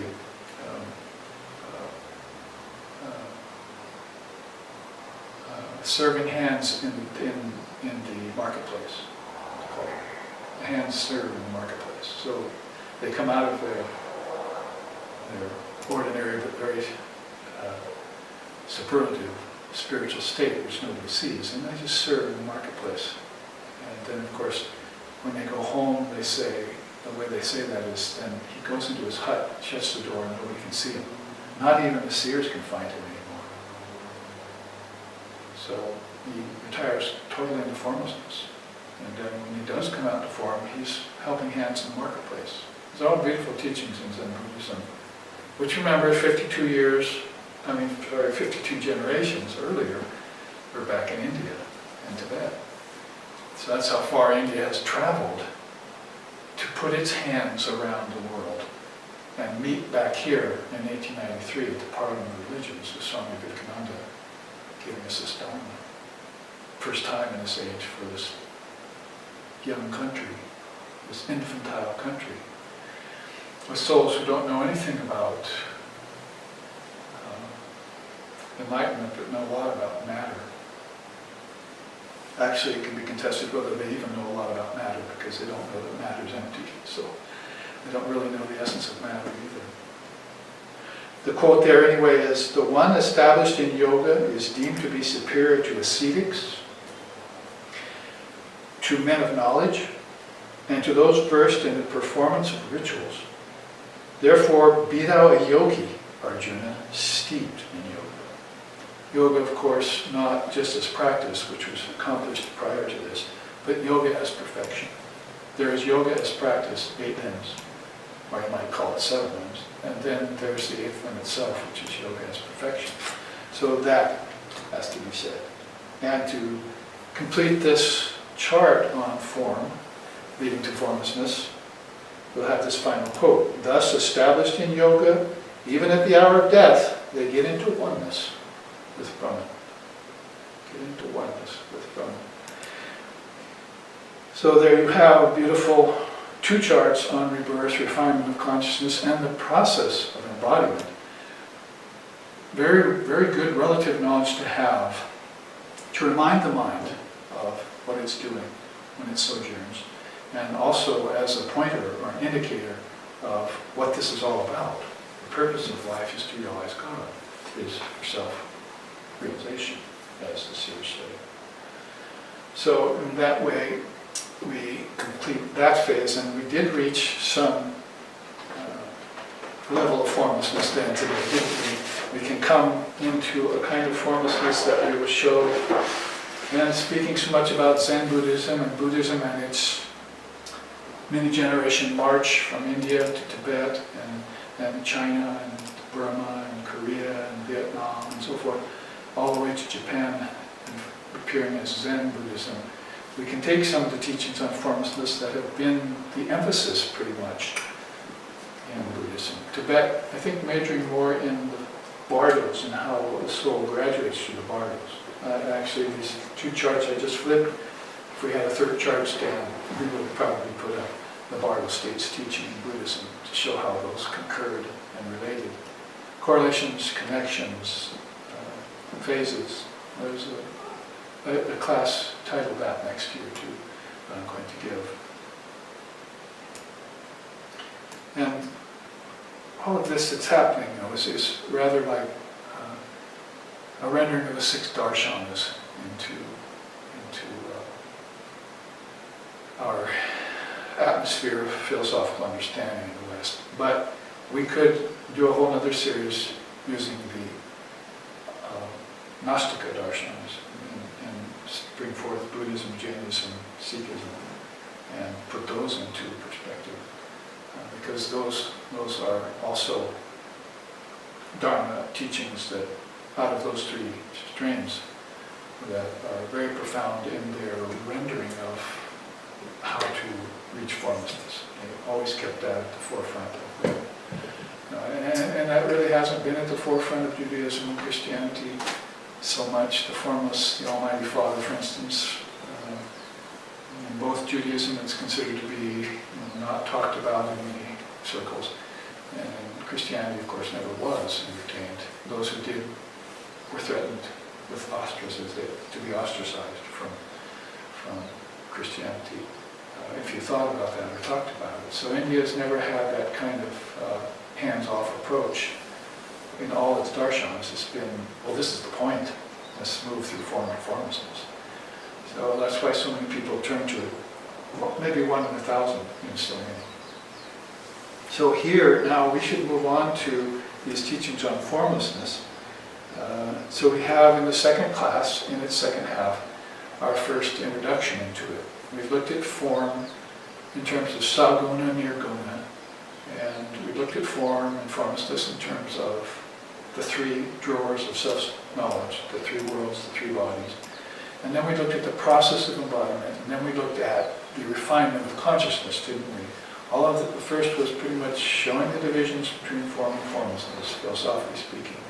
The second was to show how the soul gets caught or transmigrates in these 2.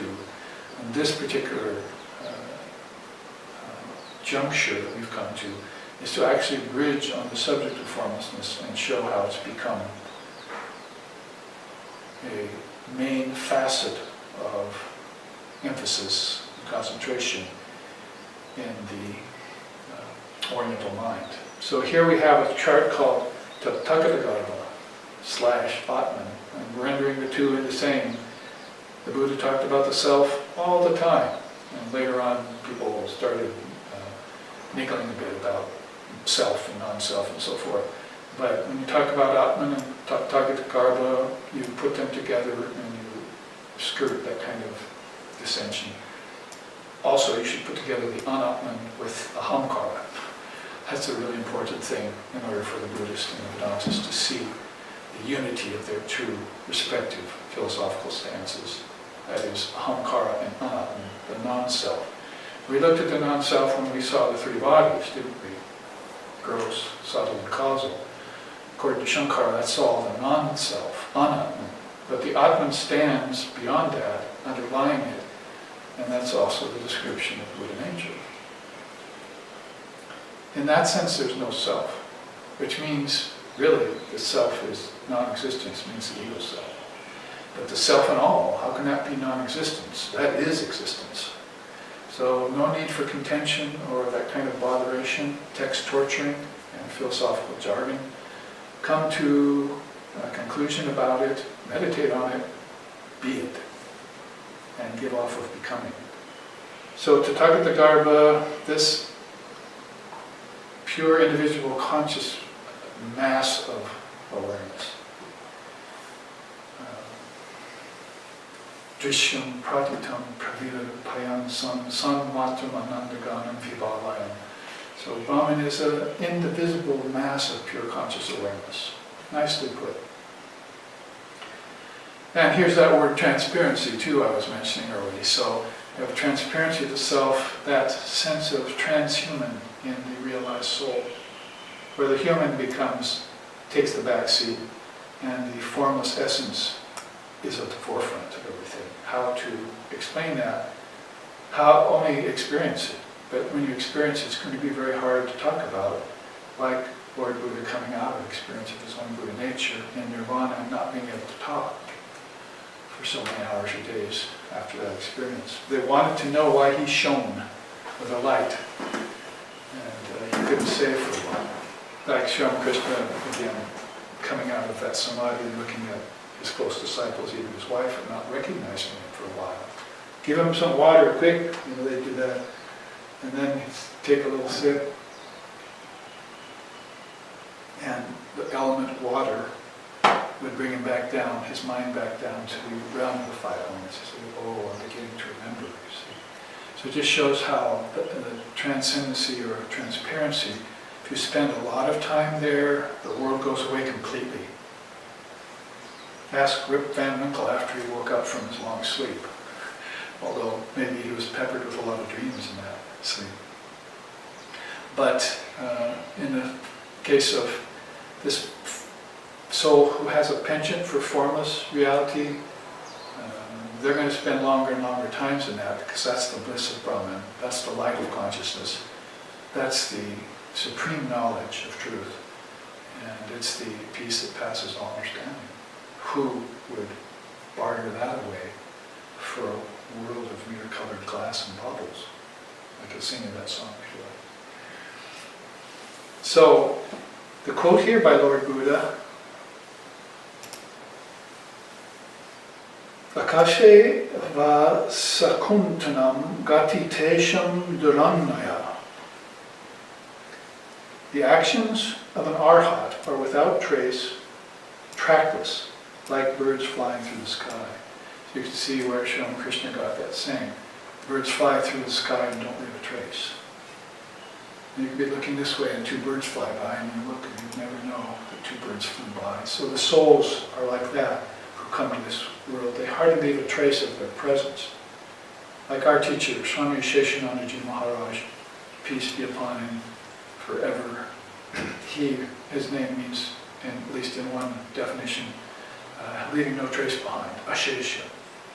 So he wanted to come, live that life as a monk, which he did up to his 95th year, and then retire from the scene and leave no trace behind that would be cause for returning against his will. Of course, he left a trace behind of the highest and best for us to follow. And so did Lord Buddha. There you see, these are the signs of a soul like that, a Tathagata. You Tathagata, you, like somebody to call you that.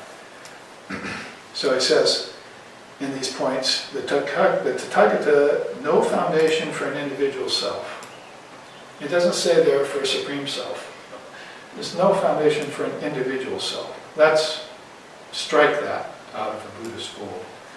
And it doesn't exist. It was a misnomer, it was a overlay, it was a presumption on the part of the individual to take that on. It was also necessary to get into form, by the way. You're going to have a separate self to get into the realm of form. You could go to the gate of formlessness, where the God of formlessness and form is standing there as a guardian. Oh, you want to get into the realms of form? Where's your ego? Well, I didn't bring one. go back and get an ego, then you can enter into the realm of form. See, what's the matter with you? You can't pass here. Of course, going the opposite way, inward, because that was coming outward. When you got to that realm of the God of form and formlessness stood at the gate, probably called the Rudra Grunti, and told you, oh, you want to get into the realm of formlessness? Give up that semblance of ego you have there. What? I thought I could keep it. No, sorry. Give it up. So taking an ego and giving up an ego is necessary for these transitions. The sense of individual self then to the Tathagata, there's no foundation for its existence. It should be taken on and given up as easily as a child can take on and give up its attachment to something. Did you notice that about a child? No, that's mine. And leaves it lying on the floor a couple seconds later for anyone to take. Second indication of a Tathagata free of conditioned phenomena. Of course, we can go into teachings about the curtain of nescience, about the 12 nidanas, or links to the body, over 3 births in Buddhism and so forth. We've seen those before, and you can see them on YouTube in the many classes I've given along those lines. But that Tathagata is free from conditioned phenomena. It doesn't hold on to passing, changing events. You know, and those are the very things that cause people so much agony, so much anguish, and so much attachment. The 3 A's here in the world of relativity. They could see something happen on the TV and just go into a fit. Or hear about something or read something in the newspaper and just go crazy. It's a phenomena that has been occurring for centuries and millennia, over and over again in different forms, but they're still all caught up in it. And they think it matters. It matters very little compared to your true unchanging self, which is beyond phenomena. We could at least say that to you. Don't forget yourself.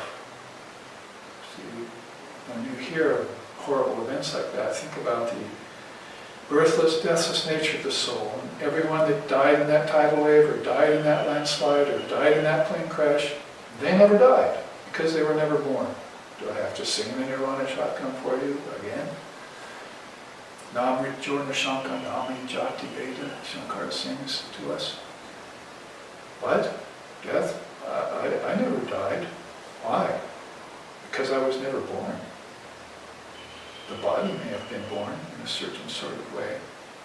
So the self even, see, has to be manufactured out of some sankalpa process. What to speak of the mere body. So don't get bent out of shape by conditioned phenomena. When you see the Tathagatas, they're free of that. What else? Transcendent of men, gods, and Mara.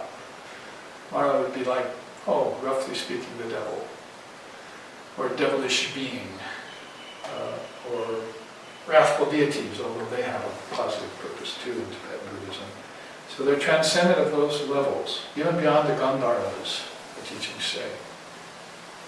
They're Brahman, without conditioning, and free of identification with the individual self. Sometimes we would even sing about that in various ways in order to bring the teachings home. Like, for instance, we could sing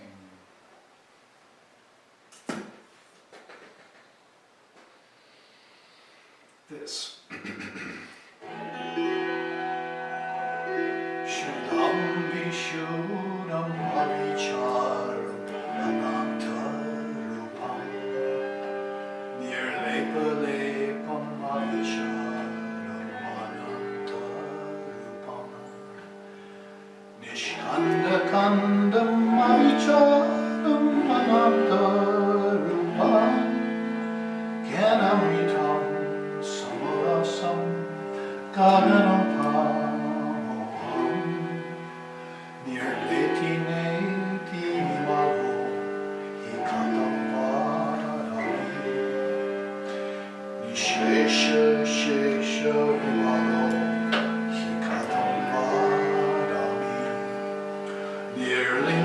Linga Nivalo Hikatam Varami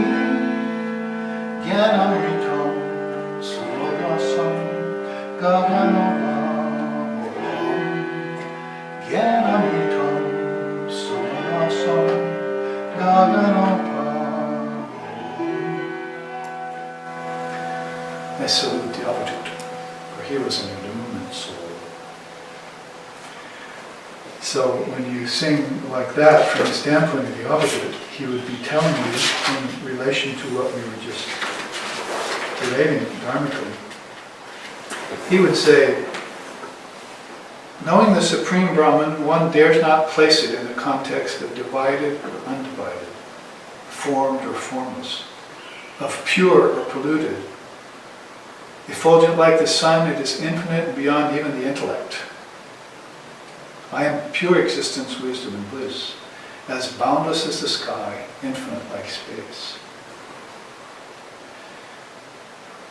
Nameless, formless, timeless, spaceless, what to say? The Supreme Brahman is neither this nor that. Beings inhabiting and identifying with bodies cannot fathom that which has no body. I am pure existence, knowledge, and bliss, as boundless as the sky, infinite like space. And 40 verses like that roll on with such deep, profound, non-dual sentiments. Babaji sings this song. The Gyananritam Samarasam Stotra, we call it, or I've been calling it the Chalisa, because there are 40 verses to it. It means, Chalisa means 40 verses.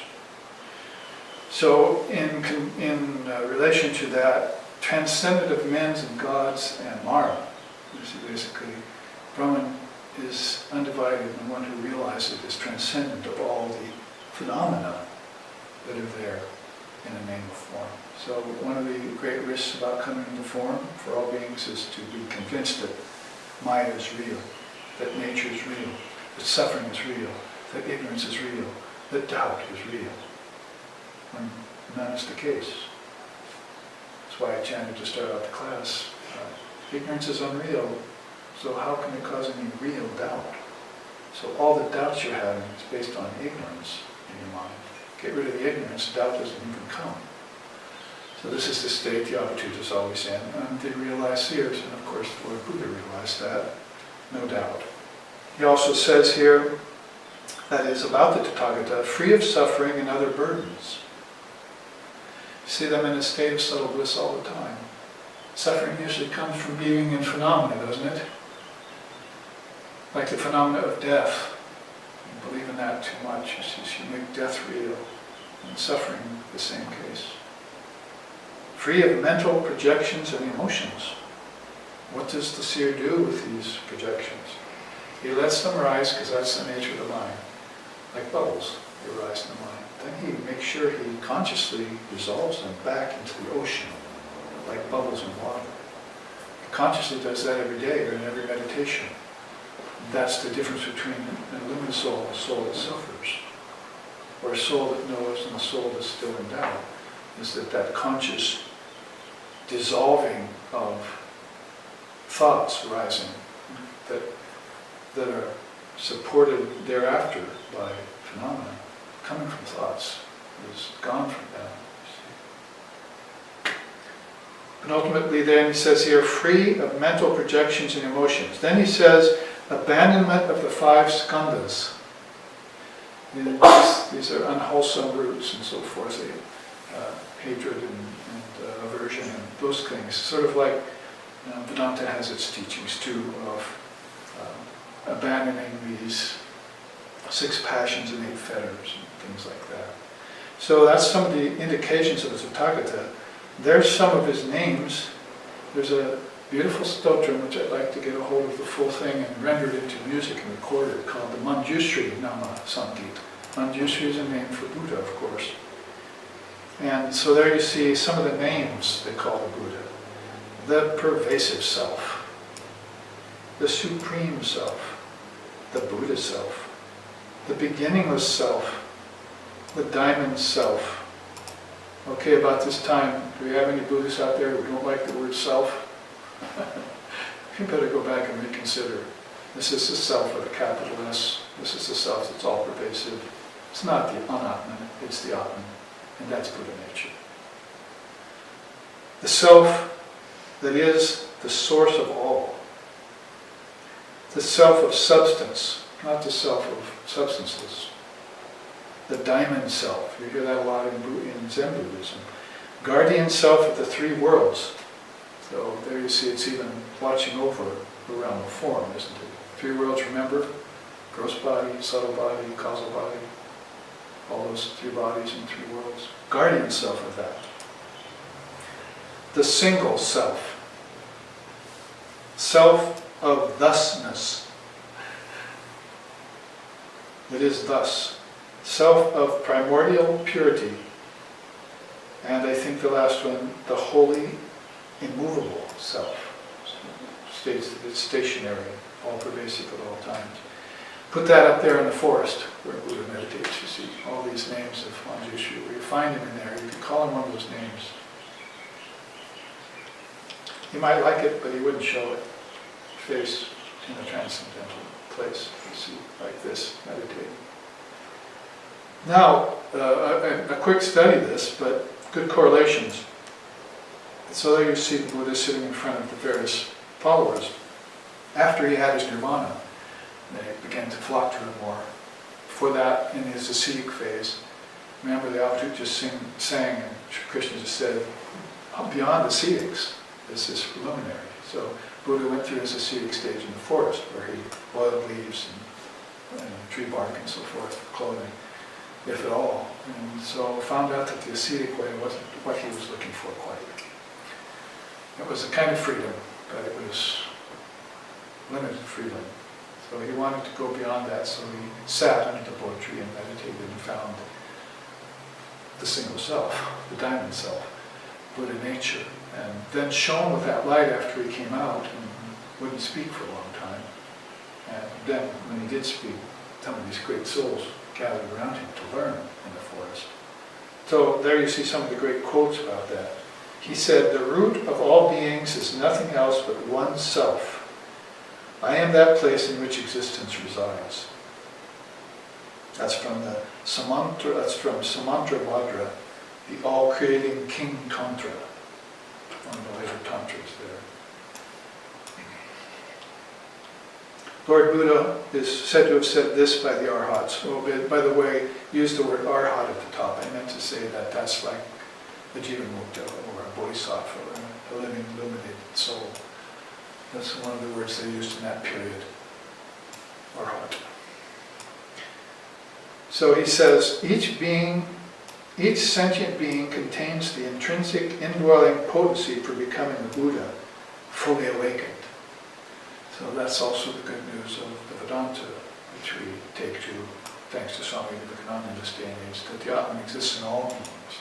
Samadharshitvam means to see it there and be equal-minded. Know that it exists in all beings, and all things too, from the stock to the stone, to the dog, to the cow, to the ordinary person, and to the realized soul. Same Atman existing in quantity and in quality there. The only difference being in manifestation. Vivekananda clarified that for us nicely in case there was confusion about that. Same Atman everywhere, unaffected by phenomena, limitations, by Mara, or by any of those overlays, projections of the mind. It never does get impure or get rendered limited in any way. It's only the mechanism that's reflecting it that limits it. Like dog body, rock body, human body, angelic body. There are certain limitations and all that which keep the Atman from radiating its full essence. And a realized soul is radiating more and more of that essence. So very interesting to contemplate that teaching and for the sake of non-duality. 2 quotes more here in this chart. The meaning of word Tathagata is this. Tata, thus, thusness. That's why I said the self of thusness. Gata, the goal beyond coming and going. Garbha, root, essence. The quote here, Tathagata Garbha is not I or me, is stationary and immovable, though appearing and vanishing. Transcends the human condition, is what really is, suchness. and is the ultimate goal. Nice quote there from the Guhya Samaja Tantra. The Tantra is very beautiful at the time in relating the nature of the Tathagata Garbha, or Lord Buddha in this case. Very inspiring, these quotes and these teachings. And right out of Mother India, going across the world, the most amazing thing, the most amazing religion ever was Buddhism, because it spread without raising a finger, or to speak of a sword. So it's non-violent in all its offerings and all its movements. We've never had that happen before, that a religion marched all the way across the world without warlike behavior, or the desire to dominate, or to take. They only wanted to give the Dharma, give the teachings. And that is happening. And Buddhism is one of the major religions of the world. It doesn't have as many adherents as some of the upper 10, but nonetheless, this is the great phenomenon about that, that it spread without violence, a beautiful thing to consider. Finally, another quote here from the Guhya Samaja Tantra. Quote, "The universal self sports through entities via samadhi. It performs deeds and works while stationed in one immovable post." So all good things that are happening are performed by this transcendent Atma. And samadhi is the way God moves. So if you see a person in samadhi, you could say, oh, here's God present in human form. That's about as close to the God as you're going to see, because, like John said, no man hath seen God with his eyes. So what you're seeing is a person in samadhi. You're seeing their body. But unless you have a third eye open, you're not probably going to see their essence. That's reserved for inner seeing. Even the Arhats said when they gathered around Lord Buddha, they could see an aura around him. You see, that's like, it's called in our tradition, ojas and tejas. It's actually the aura of enlightenment coming out the very pores of the body. It's so deeply in them that it actually makes its way to the physical level and shines out of the pores of their body. Holy Mother said that about Sri Krishna, and she rubbed his feet and so forth, and she'd see this golden glow coming out of his body. So that spirituality becomes so deep and so effusive that the body can't even limit its shine. So it will come forth that way. So beautiful quotes. This is all, of course, about the formless self.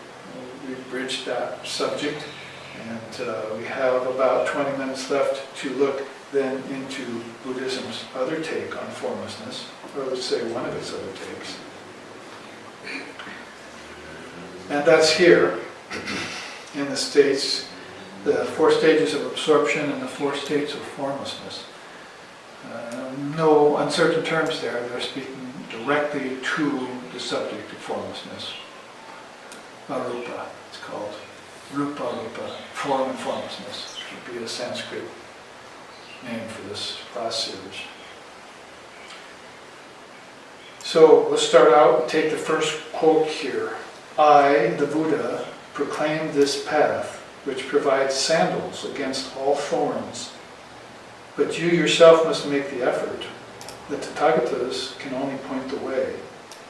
Enter the path, become meditative, and get free of all bondages. Right out of the Dhammapada, good old-fashioned Indian Buddhism from the Hinayana path. It may be the lesser vehicle, doesn't mean lesser in potency. In fact, it was right from the source then. So when Lord Buddha told you a simple but straightforward saying like that, it was like having, say, for the Christian, Jesus standing in front of them, giving out the teaching to the humble and the salt of the earth. So Buddha the same way, teaching you by ways of stories and so forth. Like I said earlier in the first half, I will not build houses of rock or stone or wood or flesh and bone or mental conception. That can't be mistaken, that Lord Buddha was talking about not coming into the body anymore, especially under the auspice of desire or attachment, or worse. Worse would mean not just habitual birth, but actually addictions. So he proclaims the truth, provides sandals against the thorns. It sounds a lot like Shankara later on, so much the same thing. To the world weary who are wandering in the desert of the world without shoes on, these teachings of the Vivekachudamani bring great succor and respite to that soul. So they're thinking alike all the time, these Oriental souls out of India. So there you see the teachings basically, the 4 dhyans, 4 stages of absorption. Dhyan means meditation, so here's the 7th limb of yoga, more pronounced. Remember, yoga in Patanjali's time was very much influenced by Lord Buddha. You can see the influences of that great soul's appearance. He was, of course, just a Hindu man. It's like saying Christ was a European because of picturing him with blonde hair and blue eyes. He was a Middle Eastern man with olive skin and probably green eyes. So basically the same as with Buddha, he's not a Japanese man or a Chinese man. He's an Indian man in his physical form, rupa. And so when you see him there, he's influencing other Hindus like Patanjali, maybe 700 years later, about these great truths. Just another one of the footfalls of the rishis of India, another step, another stage, in a different age. Bringing this Dharma to bear so everyone will know it lifetime to lifetime. At least hear it, Shruti, and then come to know it later. Alright, so the 4 dhyans, what are they? Relinquishing of desires and unwholesome elements. And it's attained how? Through vitarka and vichara. Sounds yogic already, doesn't it? The kind of samadhis that come in the seated samadhis of Patanjali. So attained through vitarka means conceptualization. Through vichara, discursive thought, characterized by priti, interest and enthusiasm, and by sukha, happiness. So those are the things that need to be relinquished, the things that need to take their place, and the impetus behind it. Interest, enthusiasm, and the desire for basic happiness. Those things are there. Like punya over papa. Papa has given me lots of problems here. I don't mean daddy, but sometimes that can be true too. Papa means sins or transgressions, but punya is merits. See, so if like Holy Mother saying, if they store up their merit credits, you have that last half, remember, then they can come into the next lifetime with a much better grasp on the path, the way, and how to reach it and attain it. Very important to make that a part of your embodiment process or your thinking process. B, it's characterized by priti, we said that. Now number 2, end of conceptualization. Before it was relinquishing of desires and taking on of conceptualization. You have to look at your thoughts of your mind and the concepts. Here now you've reached a stage where you can put an end to the mind's conceptualizing. Like dissolving the bubbles back into water, for instance, we chanted in the first half. So put an end to conceptualization and discursive thought. That is contemplation of things in your mind that are coming back that aren't plaguing you, but are considerations that you need to think about. How to do the path. What, where, when, and why. You got past that. Now you've got how. See? And then you come to who. So there's 5 W's and 1 H. See? And how is the word here. How do I get rid of my tendency towards discursive thought and come to a conclusion? Vedanta Siddhanta, or Vedanta Dindima. I must come to a grand conclusion about these things. So that A, penultimate to inner calm. B, focused mind via meditation on an object.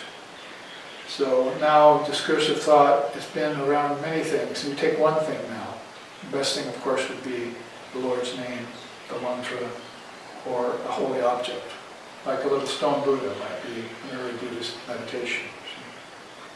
The object itself has a lot to teach you, but the object as a symbol, archa, has more to teach you. The object as what it refers to in your mind has even more to teach you. And what the object signifies as underlying substance has the most to teach you.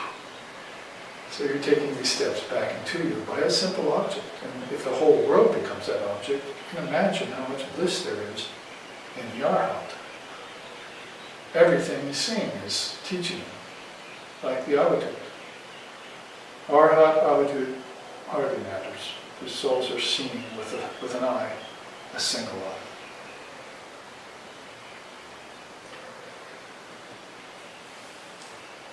All right, the third door of 4 stages of absorption. The mind is getting absorbed, right? So this is all how to take the mind that's still attached to very subtle form, right? Basically, thought. So you can look back on your 3 doors. Remember how the seeds came out of deep sleep, entered the realm of thought, right? And then thought entered the realm of matter. So think about this now. As you hear the Buddhist versions, is that basically they're taking it up right at the level of thought, leaving into seeds. So objects are the product of seeds. So now they're on the 3rd stage of absorption here. The hailstone is beginning to give up most of its solidity. And since it's meditating on something like the Buddha, it's becoming the Buddha. Like the sugar cube, Trungpa said, breaking into chunks in hot tea, and then breaking into granules, and finally, oops, nothing left but sweetness. So these great souls describe it in this way. So point A there, which is the main point of it, is disappearance of joy and the arrival of equanimity. So there is a certain joy in meditating with a focused mind on the object. And that joy begins to lose its attraction for the soul who's headed towards the gate of formlessness with a capital F. Beyond seeds, we're saying. And equanimity takes its place. Very well put in both Buddhism and yoga. That what replaces happiness is joy. What replaces joy is equanimity. You've heard me said that many times. Well, this is kind of where I'm getting it from the combination of Buddha and yoga, or tantric yoga. So as you could say, contentment, then happiness, and then joy, and contentment, and equanimity. It's that kind of movement of the mind towards formlessness, which it has no more considerations anymore. It's not like empty in the case of, oh, this is boring now. It's empty in the case of, there's nothing that impedes joy. There's nothing that impedes the bliss of the self. Which self? The guardian, the 3-world self, the beginning of self, the diamond self, the self of substance, the single self, the immovable self, the self of thusness, the self of isness, that self. So there's nothing to impede it. That's the emptiness we talk about, not the emptiness of, oh, this is boring, is this all there is? Like 2 monks sitting next to each other in the Zen monastery, one turns to the other and says, is this all there is? We just sit here and meditate? So that monk hasn't yet seen the self of thusness, the single self, its own self, the indivisible self, the immovable self, the supreme self. So, how is that characterized? By alertness and contentment. By yogic insomnia, our founder Lexington used to say. Yogic insomnia, they're always awake, even when the body sleeps, they're awake. The mind never goes to sleep in their case. The single eye is always open, looking around. The 2 eyes will open and shut. Even that becomes too much of a problem, according to the scriptures, to open and shut the eyelids. It's one of the Advaita saying, oh, I found it too much trouble to open and raise and lift the eyebrows. Just talking about the Advaita makes me want to sing about the Advaita, sing these songs. So that leads to the 4th state of absorption. So you see how form to formlessness has stages. You don't just go form, formlessness, oops. Because if you do, that's called waking to deep sleep and I don't know what happened. Or it's called having an unexpected samadhi and they don't know what happened to them. Or taking a drug and presupposing the fact and going into some supposedly higher state and coming back and having to take the drug again. No, none of that. Wipe that all clean and realize that formlessness has stages, and these are they're called samadhis. Patanjali called them seated samadhis. And he wanted you meditating on the alambhanas of each of these stages. So Buddha outlined yoga for that age, the kind of Buddhistic yoga or tantric yoga. Patanjali came around, cemented it into the Vedic fold, and gave it to us in 160 AD. Interesting that Buddha, Christ, and Patanjali were all in that 700 or 800 year era. You have to take track of this historically too, you see. So we know what's happened to us. These are waves coming off a huge steamliner that took 3 trips. It was one steamliner that took 3 trips into the terrain of relativity. And these are waves coming, big waves coming off that liner, and we're not recognizing them as being connected or where they came from. So to look at it historically as well as philosophically is very important to advanced knowledge. You know, that advanced knowledge that Krishna was talking about as you reach the 5th and 6th state of refinement of consciousness, that knowledge. So continual wakefulness and subtle abidance. This takes us for just enough time, I think, to Nivarana. That is 5 hindrances to the attainment of the 4 meditations. So you are at the level of meditation on form and leading into formless here, but the form is thought now. It's not objects so much. Objects is mentioned, but the thought of the object also has to go, discursive thought, and it has to go into a bridge. You know, it's taking you from attachment to form to giving it all up and accepting formlessness as your essence. You've forgotten that for a long time, so it'll be a little difficult, subtly difficult. And the teacher is there to, Arhat is there to instruct you in that part. So there are an easy teaching there. There are 4 hindrances to that. Avidya, pradosha, sthana and mita, and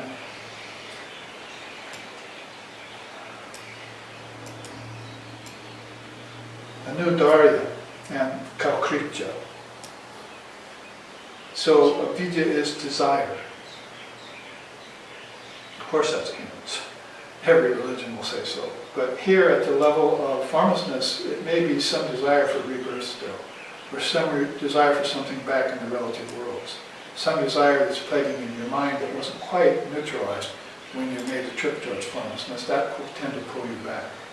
At a lower level, it's pleasures in heaven, but you've got karmas on earth that drag you back to earth plane.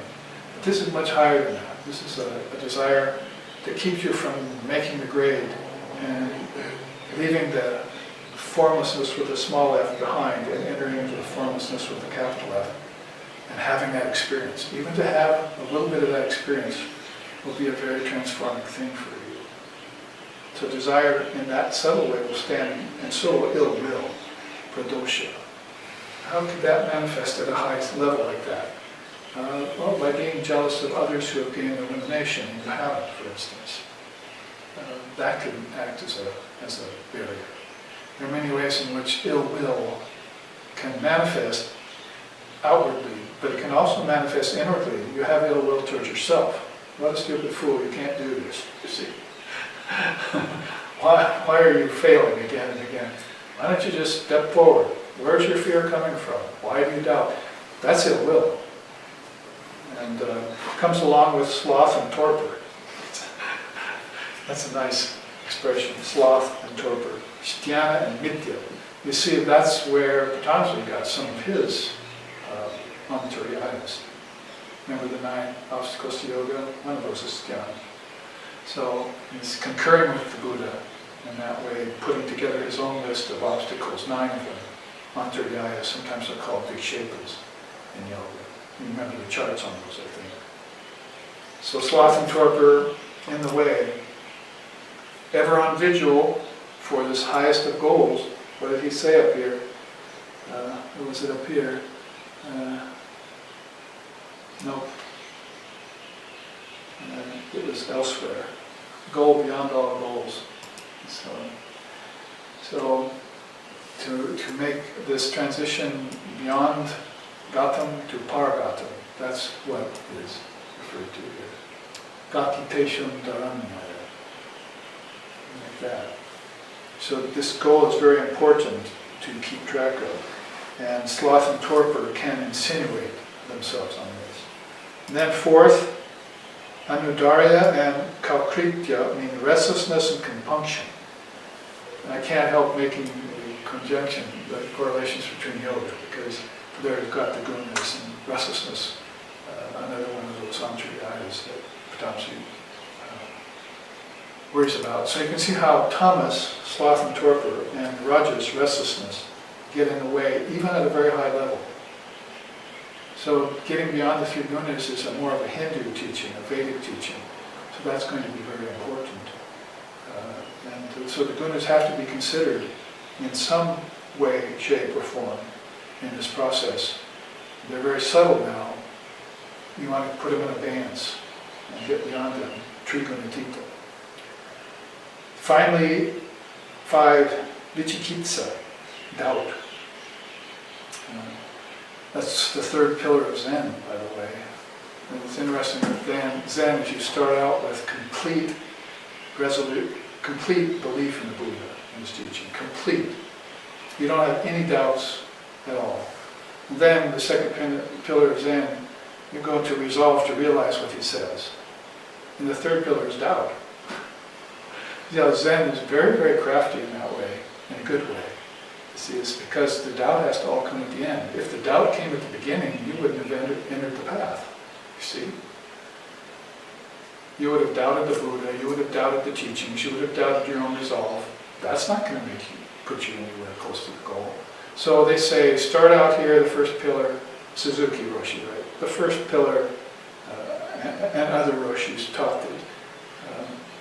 Start out here with complete resolve, faith in the Buddha, then resolve in yourself. Now you can have doubt. So you put doubt next to this total faith that you have now in the Buddha and the Dharma. And then it shows up its limitations. It can't gain victory over you. So beautiful teachings in Zen again that we bring up. We bring up Tibetan Buddhism, we bring up Zen Buddhism, we bring up the Madhyamaka and the middle path too, in all these conjunctions, because the teachings are shooting through and throughout them. All right, I think I will segue next week into Arupa Samadhi. That's the bottom third of this chart, where the 4 stages of formlessness are actually related.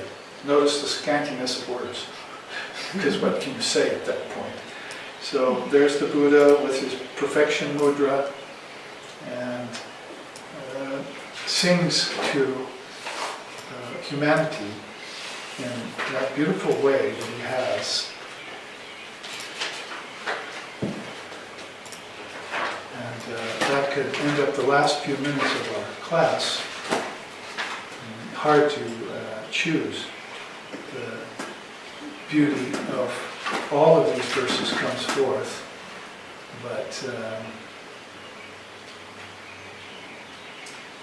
I know which ones I could choose.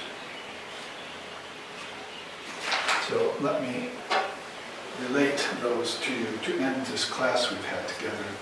Thank you for your kind attentions in all of it. And we'll see you next week for the third class offering of this teaching on form and formlessness.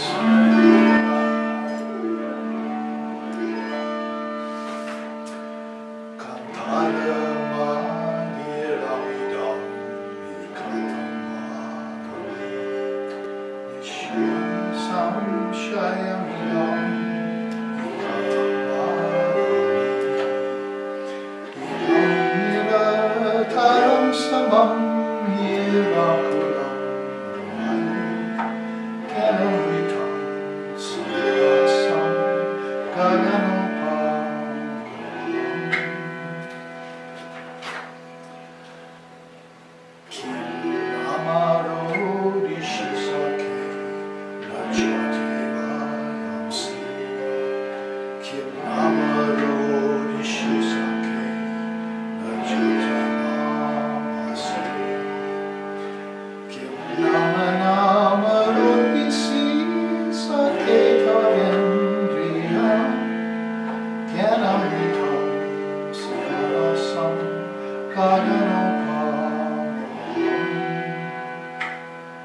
Amritam Surasam Gaganapam.